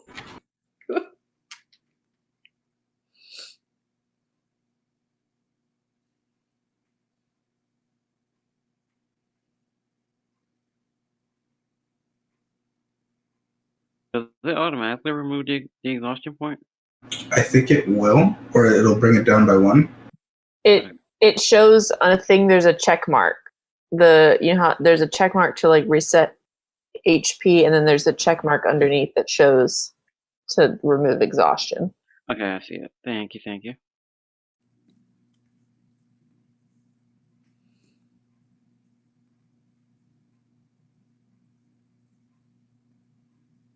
All right. Can I do just like a general insight check on the dream I had to see if I can glean anything from it? Let me see, what would that be? Make a just a wisdom check. Okay, just general wisdom. Mhm. Oh. Natural 20, so 23. By the time the morning comes, when like just before everyone else wakes up, you're just thinking about their dreams you've been having, everything else that's been going on, but your mind drifts back to some artifacts you took from a tomb. Oh no. Crap. You may have taken more with you than just artifacts. Oh man. Okay. Can I do a religion check to see if there's any spirit around me?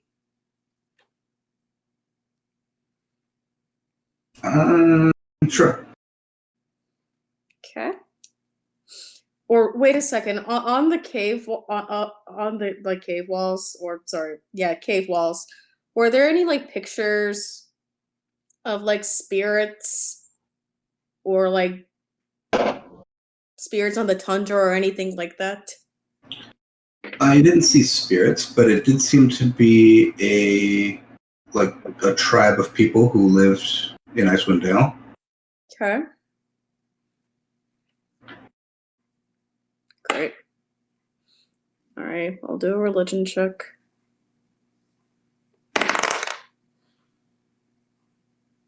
$18.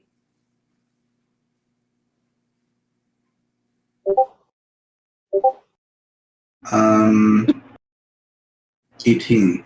So you also replay what Celestine said to you about followers. Now you have 2. Oh, the 2 things I took with me? Well, you can. I think one of your followers is Craybrack. Okay. Great. Now I've got a second. You have a second spirit friend. I have a second. Great, because I don't have enough. Okay. You needed more. Apparently.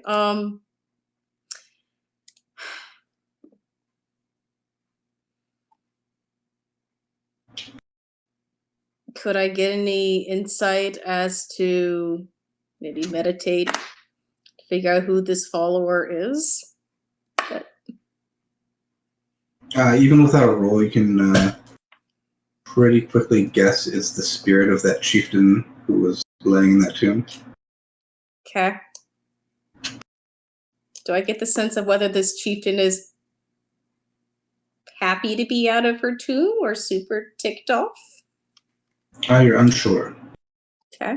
You don't have enough information. Okay. New plan for the building, guys. We're gonna open up a Ghostbusters.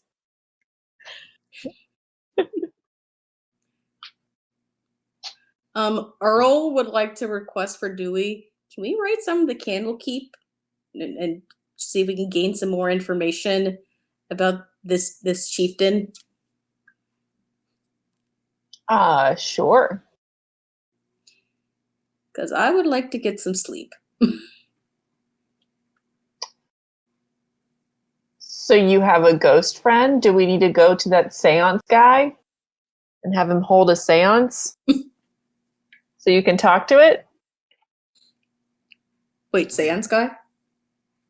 Remember, I went to a seance while you guys didn't. In Targos, Oh, right? God. Was it It Targos? was in East Haven. East Haven.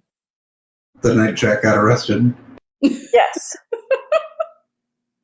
Remember? And I talked to a ghost. So if you want, you guys are kind of just waking up. So you can be awake now if you want, or if you want to sleep in a bit. Just saying, if you want to talk to a ghost, I know a really cool bard guy who can make it happen, right? He was a bard. Yeah. We were friends. He was really cool. Him and I did a freaking awesome duet, so. Okay. If we have to go to Bryn Shander anyway for that other 10-day quest thing, let's go to that end too, because I would like to know more about my second buddy here. So East Haven would be the opposite direction from Bryn Shander. Of course it is.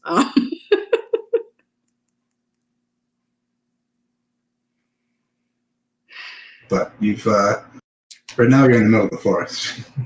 Right. Well, in the meantime, can we at least pen a quick note to Candlekeep and see if they can research this? Yeah. Sure. What do you wanna say in it? In there, I would want to explain that this is the second night I've had some weird dreams. That based on my vision from Celestian, that I've now got a follower. That I think it has to do with the spirit of this chieftain. And I would like to know more about this chieftain who was in this cave and maybe what these people were like thousands of years ago. Okay. And I'll also ask, so you picked up 2 items from there. Mhm. One of them was the Pearl of Power that you attuned to. The other one was the Wand of the War Mage. Did you ever attune to that one? No, I did not. Like you could have in the previous day if you wanted to. Okay. Are we allowed to retcon that? That's just anytime you take a short rest, you can do it. Okay. And you've had plenty of time. Like we didn't say we're taking a short rest at any point, but you would have had time in the previous day if you wanted to. Okay. I was just asking because you can attune up to 3 things. Oh, yeah, that'd be great then. Okay. It doesn't really change the situation. That's what I wanted Yeah. to check if you were attuning. Yes. But yeah, picking up those items, something else came with them. And it is currently preventing you from taking a long rest. Okay. Would I have insight as to what came with me or how to prevent it from coming with me? Yeah, it is probably that chieftain who's coming with you. Okay. There might be various means of removing it or suppressing it. Just thinking through, you could find someone who could do a remove curse. Okay.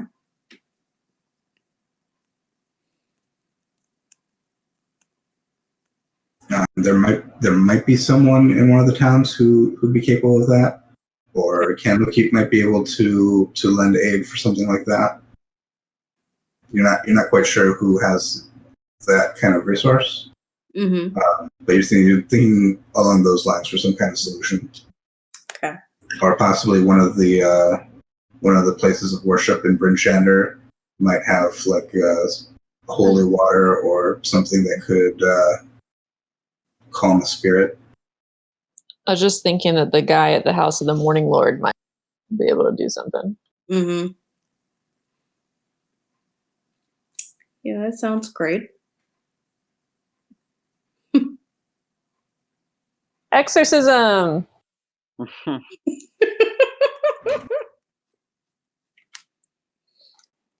do it. And I'm gonna guess that even if I had a spell that could remove a curse, I probably couldn't remove it on myself. You're unsure. Okay. Would I have insight as to whether, say, if I went back to the cave and performed a ritual and returned the wand back to the cave, would the spirit be more at rest? You're unsure. I'm sensing a theme. Okay. It's definitely a thought you have, but you just spend a whole day walking away from there. You'd have to go back and try it, and you're not sure what would happen. Okay.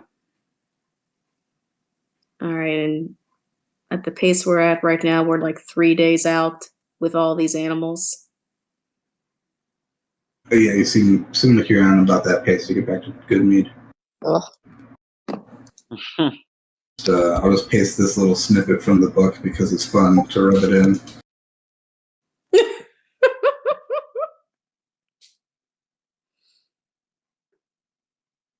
Great.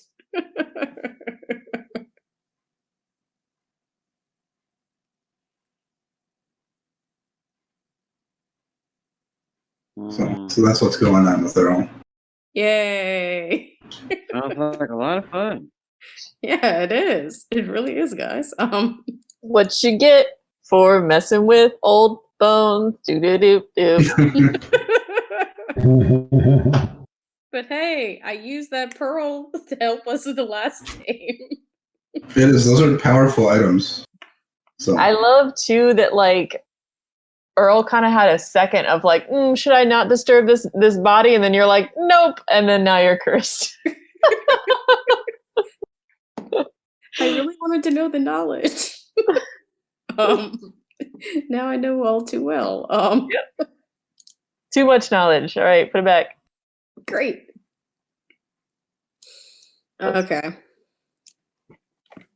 Well, you also think that if you had some way to thaw out that other pool in that cave, that other statue, its effect could also remove it. But so far, you don't have any way of activating that. oh man. You have to wait until summer, which doesn't seem like a good prospect around here. Okay. Wonderful.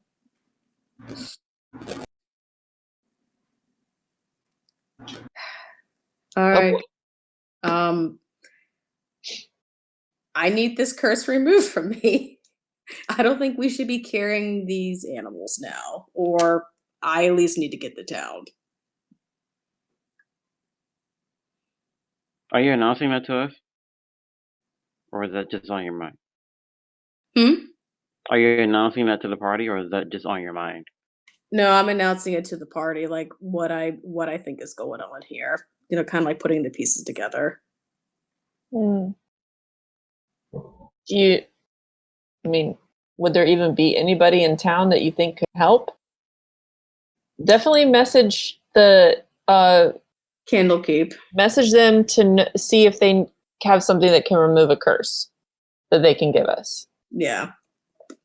So yesterday for extended travel, Earl has a point of exhaustion, and now for not sleeping, Earl has a second point of exhaustion.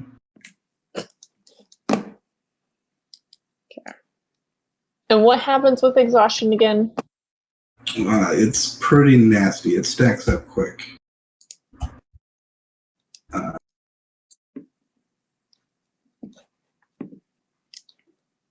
When you have 1 point of exhaustion, you have disadvantage on ability checks. So I should have been giving you guys disadvantage when you were doing perception checks last night, and I forgot that. That's on me. But that's fine. Now that you have 2 points of exhaustion, your speed is halved. Okay. If you get a third point, you now have disadvantage in all attack rolls and saving throws. Mm-hmm. At 4 points of exhaustion, your hit point maximum is halved. At 5 points of exhaustion, your speed is reduced to 0, so you just can't move. And at 6 points of exhaustion, your character is dead. Great. Okay.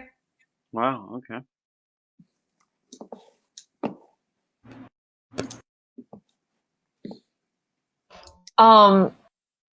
Maybe ask about if they don't have. Okay, we're writing Candlekeep. We are asking them urgent message. We need a curse removed, and or a potion of restful, that same potion that you had before worked, right? Yes. So let's ask them for one of those too, if they can send us one.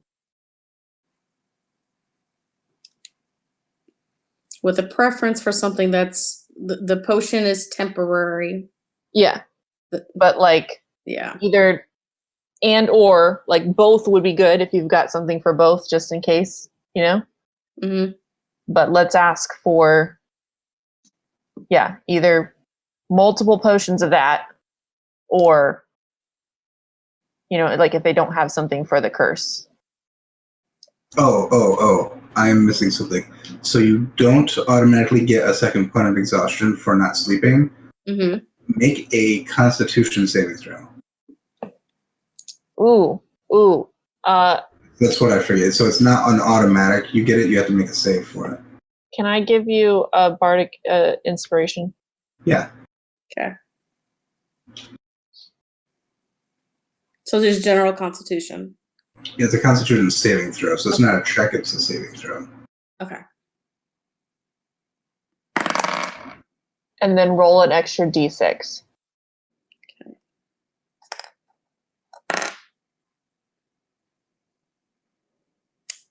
Thank you for the D6. Because I needed that.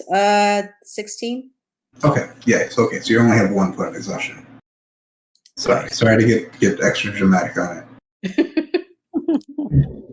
That was something that people on the internet realized. They thought that was a rule, that if you didn't take a long rest, you would gain exhaustion. And a bunch of people have been playing that way, and Critical Role played it that way. But then people looked at actually read through the rules, and it never said that. It was just something that people kind of thought, and it makes sense. If you don't sleep, you have exhaustion. But that's not actually in the rules. And I think it was in Xanathar's Guide, one of the rulebooks that came out a couple years ago. This is where they added this mechanic of do a saving throw. So it's, that makes sense, because you can have a constitution that like there are some people that can function on little or no sleep. So, but it is going to creep up on you. Yeah. Okay. Well, we will pin that urgent note to them. Mm-hmm. And cast sleep on Earl. Oh yeah. No, would that work? Make an Arcana check. Yeah. Okay. But hey, I'll do that. 13. Sorry. Would we all do it because we all are? I rolled a 14. Make people sleep. You're unsure. I'd be willing to try it with one of my slots. How long will it take to get a reply back from the people? I don't know. Sure. I'm gonna say all day as we're traveling. I'm gonna be checking periodically to see if they have something. Okay. Tonight you will just try. We'll figure out tonight and try. Because you sent a message yesterday and that you didn't have an urgent thing. You kind of just told them more about what was going on. Mm-hmm. So they might not be in a hurry to reply back today from that. And you just sent this message out today, so they probably haven't seen it yet. Yeah. All right, so it is now the 11th. I assume you guys are just packing up your stuff and getting back on the trail. Yep.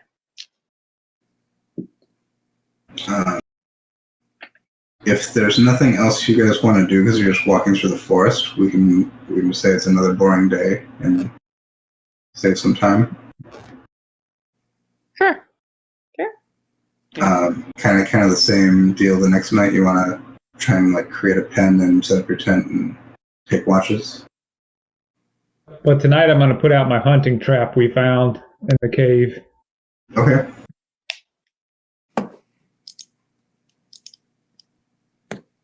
Did Dewey check the bag?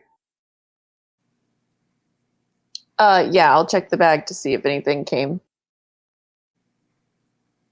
Okay. Yeah, I don't have a new letter pre-written for today, but they will acknowledge that they got your urgent request.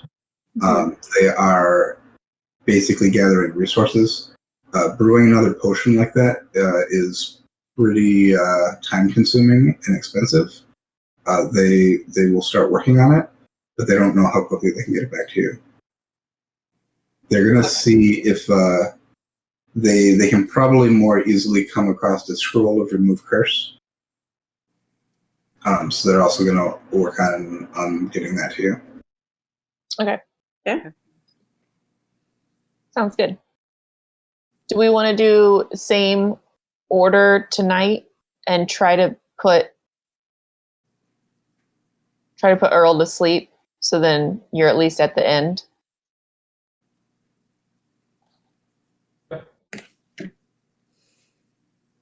All right, time for some Arcana NyQuil. All right. Oh, I do this.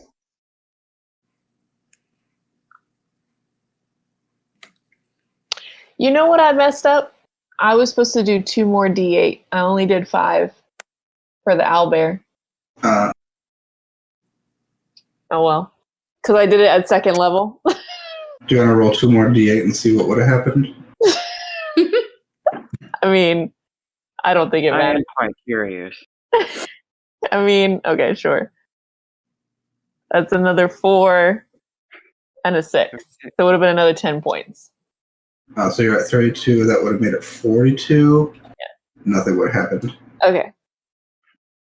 I literally just realized that. I was like, oh, the whole point I did it 2nd level was to be more. What does it mean when you do something at 2nd level? Does it require 2 spell slots? So it requires a bigger spell slot. So your spell slots have levels. So you have some 1st level spell slots and some 2nd level spell slots. As a paladin at level 3, you might not have any 2nd level spell slots yet. I don't think I do. Yeah, it might take a bit. But I think you'll be fine with the normal 5. Like, Earl's hit points aren't crazy. Oh, do I just cast? Yeah, hit cast, and you're gonna roll 5d8. Okay, total them all up. Okay. Yeah. I don't know if it has like an actual thing. Like, Let me see. It doesn't seem to have a rolling. yeah, it doesn't, because you're doing all of them. You might just have to keep rolling it.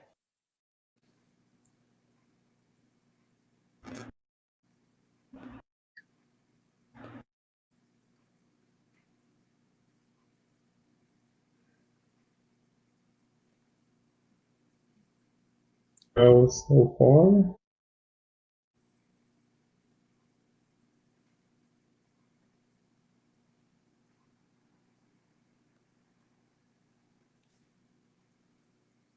$17. You said 17? Earl, what are your current hit points? 27. What your current? That's your max. Or is it your current below that?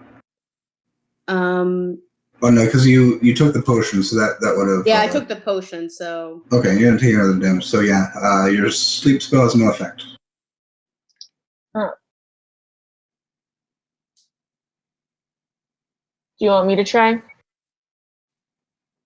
I'll try my extra bit. Yeah, I'll try mine at 2nd level. Get a little bit more. All right. 7, 8, 5, 5, 5, 7, 7. 7, 8, 5, 5. Earl's knocked out. 42, I think that's 44. 44, But- yeah. So yeah, you see, Earl falls into a magical sleep for a minute. Great. Okay. Or a nap. And then wakes up. How do you feel? Was that like the best sleep of my life, though? It wasn't enough to really notice any difference.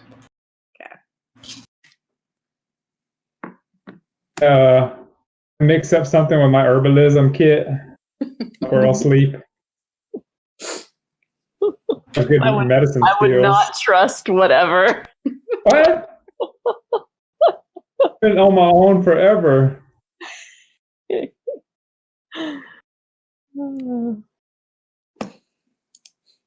gonna be a sleep forever medicine. I'm gonna guess throughout my travels, could I do, I don't know if this is like an insight or a history check to see if I would know of any other cultures that have like an equivalent of a, say, like an herbal tea or like a remedy beyond like a remove curse that I could use?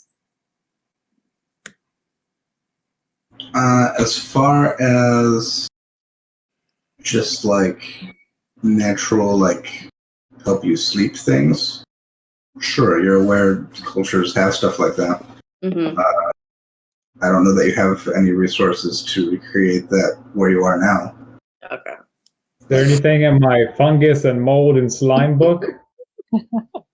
Coming through it. Make a Arcana check. Got good medicine skills. Arcana or medicine, either one.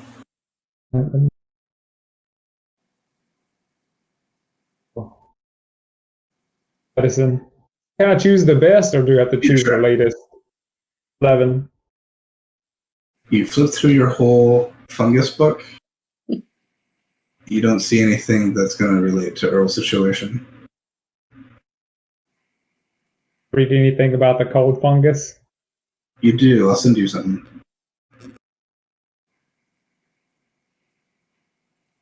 Earl, I got nothing. More mead.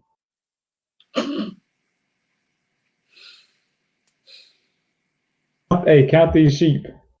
Go to bed.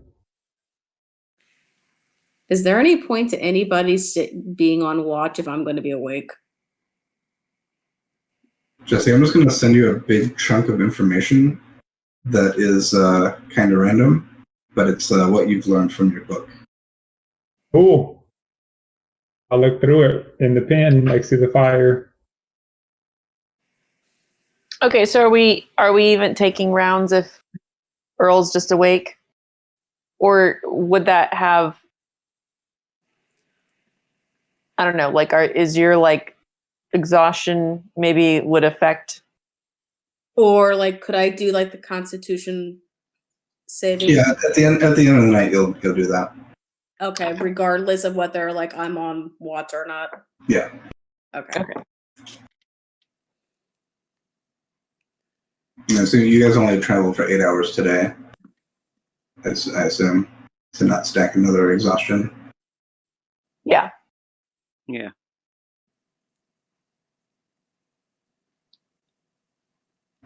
Earl, go ahead and make a perception check with disadvantage. Disadvantage. Yeah, because that's your exhaustion. All right, that would have been a 19. 16. 16 in the night. You don't notice too much going on. You're in the forest. It's dark. It's cold. The aurora comes up around midnight. It is a much clearer day, so a lot of the clouds have moved on. It's pretty peaceful. You hear some goats and sheep making noise occasionally, but not too often.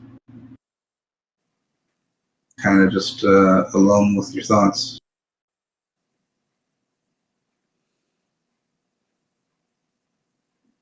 Okay. I'll have you go ahead and make a Constitution saving throw. Disadvantage or just in general? Just regular. Okay. Exhaustion only does ability checks for one level of exhaustion. Okay. 15. Okay, you're okay.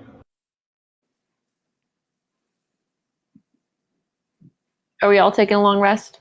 Yep, everyone else gets 2. And start watching your rations if you haven't.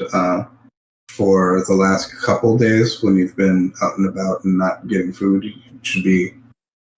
If you had a tundra cake, you'd use a charge of that or consume 1 ration for each day. What's the total? Are we at 3 days? Yeah, I think this would be so you ate in the cave, so you'd be good there. So this would be the 2nd day. So 2 rations on this journey back. Sketchy rations to give you as much nutrition. I don't remember where your sketchy ration came from. It came from the witch's cave, the fisherman's. So you're probably eating people. If you, I think Jack would know the source of that and make a wise decision there. So a tundra cake is worth 3 rations. So I had 1 tundra cake left. So Am I good? You could have eaten 2/3 of it, yeah. Okay.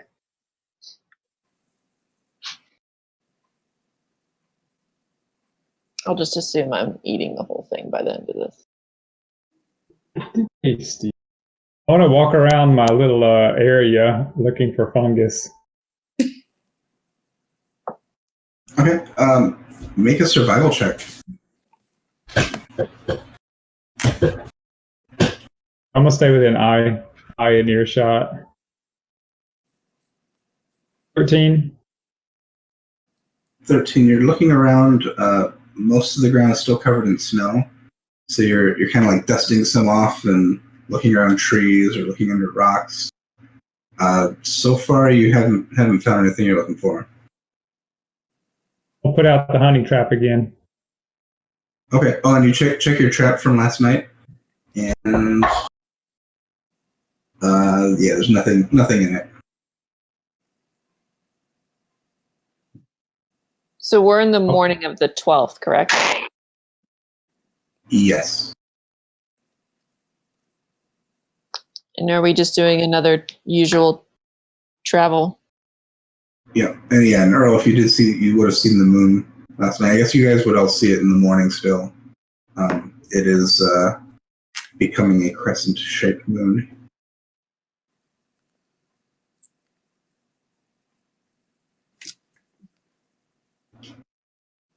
All right, you guys pack up and keep traveling.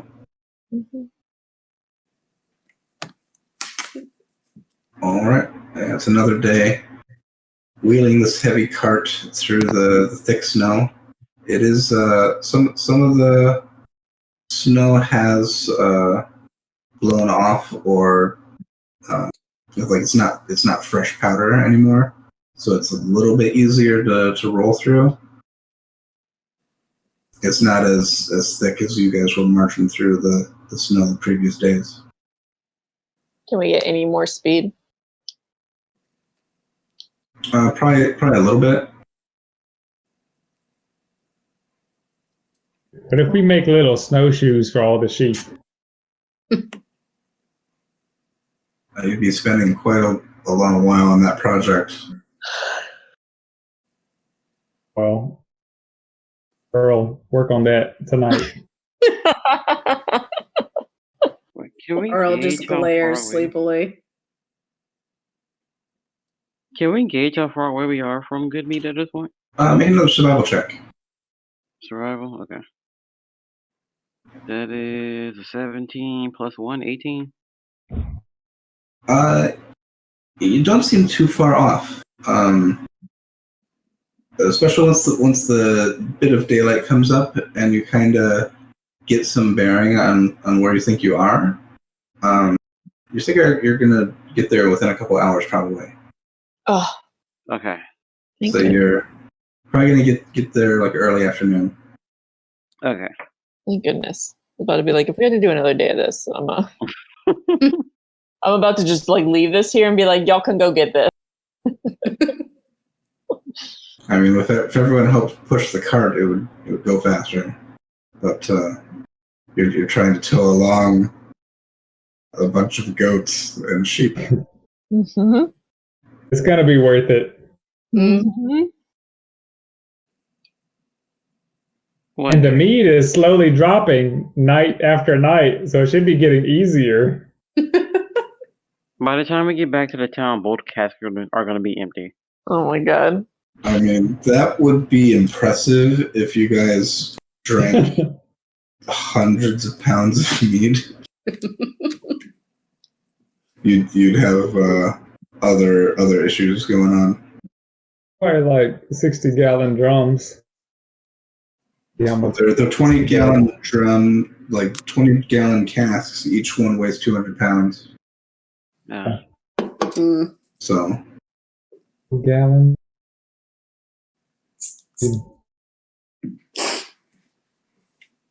So the giants can take down a cask, but that would be quite a lot of mead. But I would assume you guys have those of you who are enjoying it have done so quite a bit. So it is good. Good mead. Is it good mead? Oh. All right, yeah. So I'm gonna say roughly 1 p.m.ish. You guys start seeing a clearing and can see the town.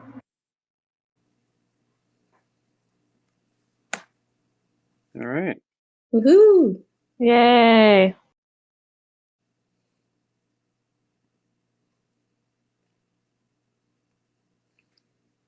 I guess we'll go straight to the meadery. Yeah. With the cask and everything. We hear the buzzing as we come into town. Yeah, the familiar droning of bees that you can hear from the whole town. Sheep are perking up. All right, so yeah, you guys are coming to town heading from this northwest. You heading towards the mead hall. When you get to this main road, you do notice there seems to be some kind of like tents or something set up over here that weren't there before. But yeah, you guys can make it back to the mead hall.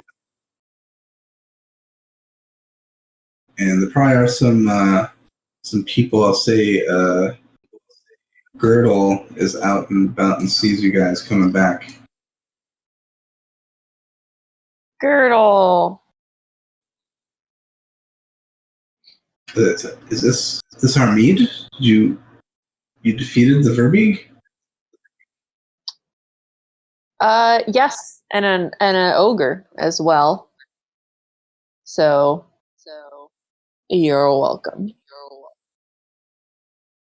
We'll gather everyone up early. We were gonna have kind of a service tonight to honor the people we lost, but I think it's gonna turn into a celebration if those giants are gone.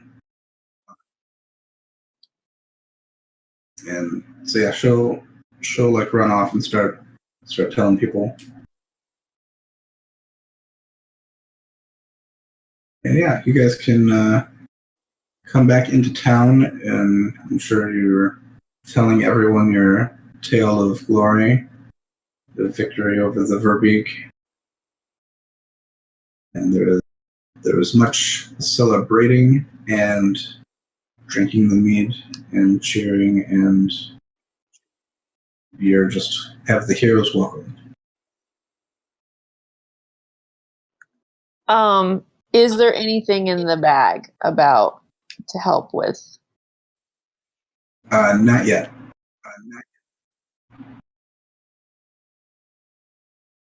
Is there anybody in town we could also see? I'd ask around. Make a investigation check.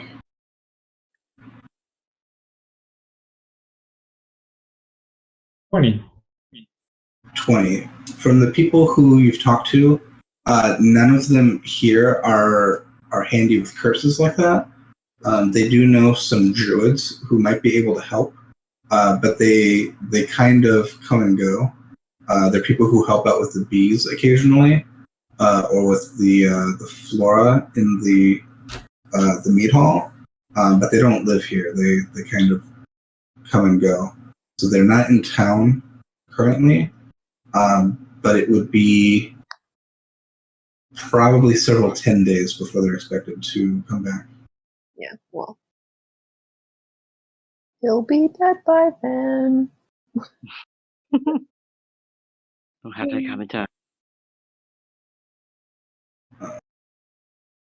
So you guys, the kind of service that they were planning, they basically planned kind of a funeral type service for their previous speaker, Speaker Kendrick Reelsborough. And those other militia members that you found in the woods, they didn't like clean up the bodies and try to do anything with that, but they were just going to have a service like in their memory. But their plan was to take the speaker's body and basically push him out on a boat into the Lake of Red Waters and do the flaming arrow funeral. Huh. Is that what the tent was for? If you ask around, yeah, someone says the tent is a traveling merchant. They're called Torgs. Okay. And we might as well stop there for tonight and pick up there next week. Yeah, we will stop there. You guys kind of attend this service, and I will say in attendance, you see a man. Yeah. In attendance, everyone's kind of gathered around the one dock because they had to push this rowboat out over the ice to where it lands in the water, and they have a service. Dewey probably in her own way enjoys like the music they're playing. Oh yeah. It's a funeral song, so it's not like a jam, but it's its own ceremonial significance. I'm putting it to memory, and we'll write it down later.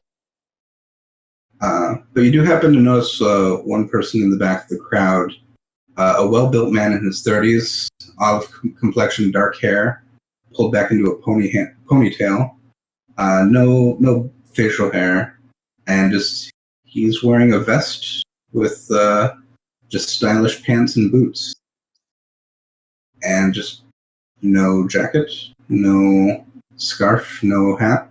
He's just hanging out in his vest and his pants and his boots. Like no shirt, it's just a vest. Mm. You just notice his The kiss of the Frostmaiden. his stunning blue eyes, like the frozen lake. Dun dun dun. We'll pick up there next time. All right. So I don't know. That one felt like so much happened without anything actually happening. So good game, everyone. So we'll thanks for watching, and we'll see you next time. Bye. Bye.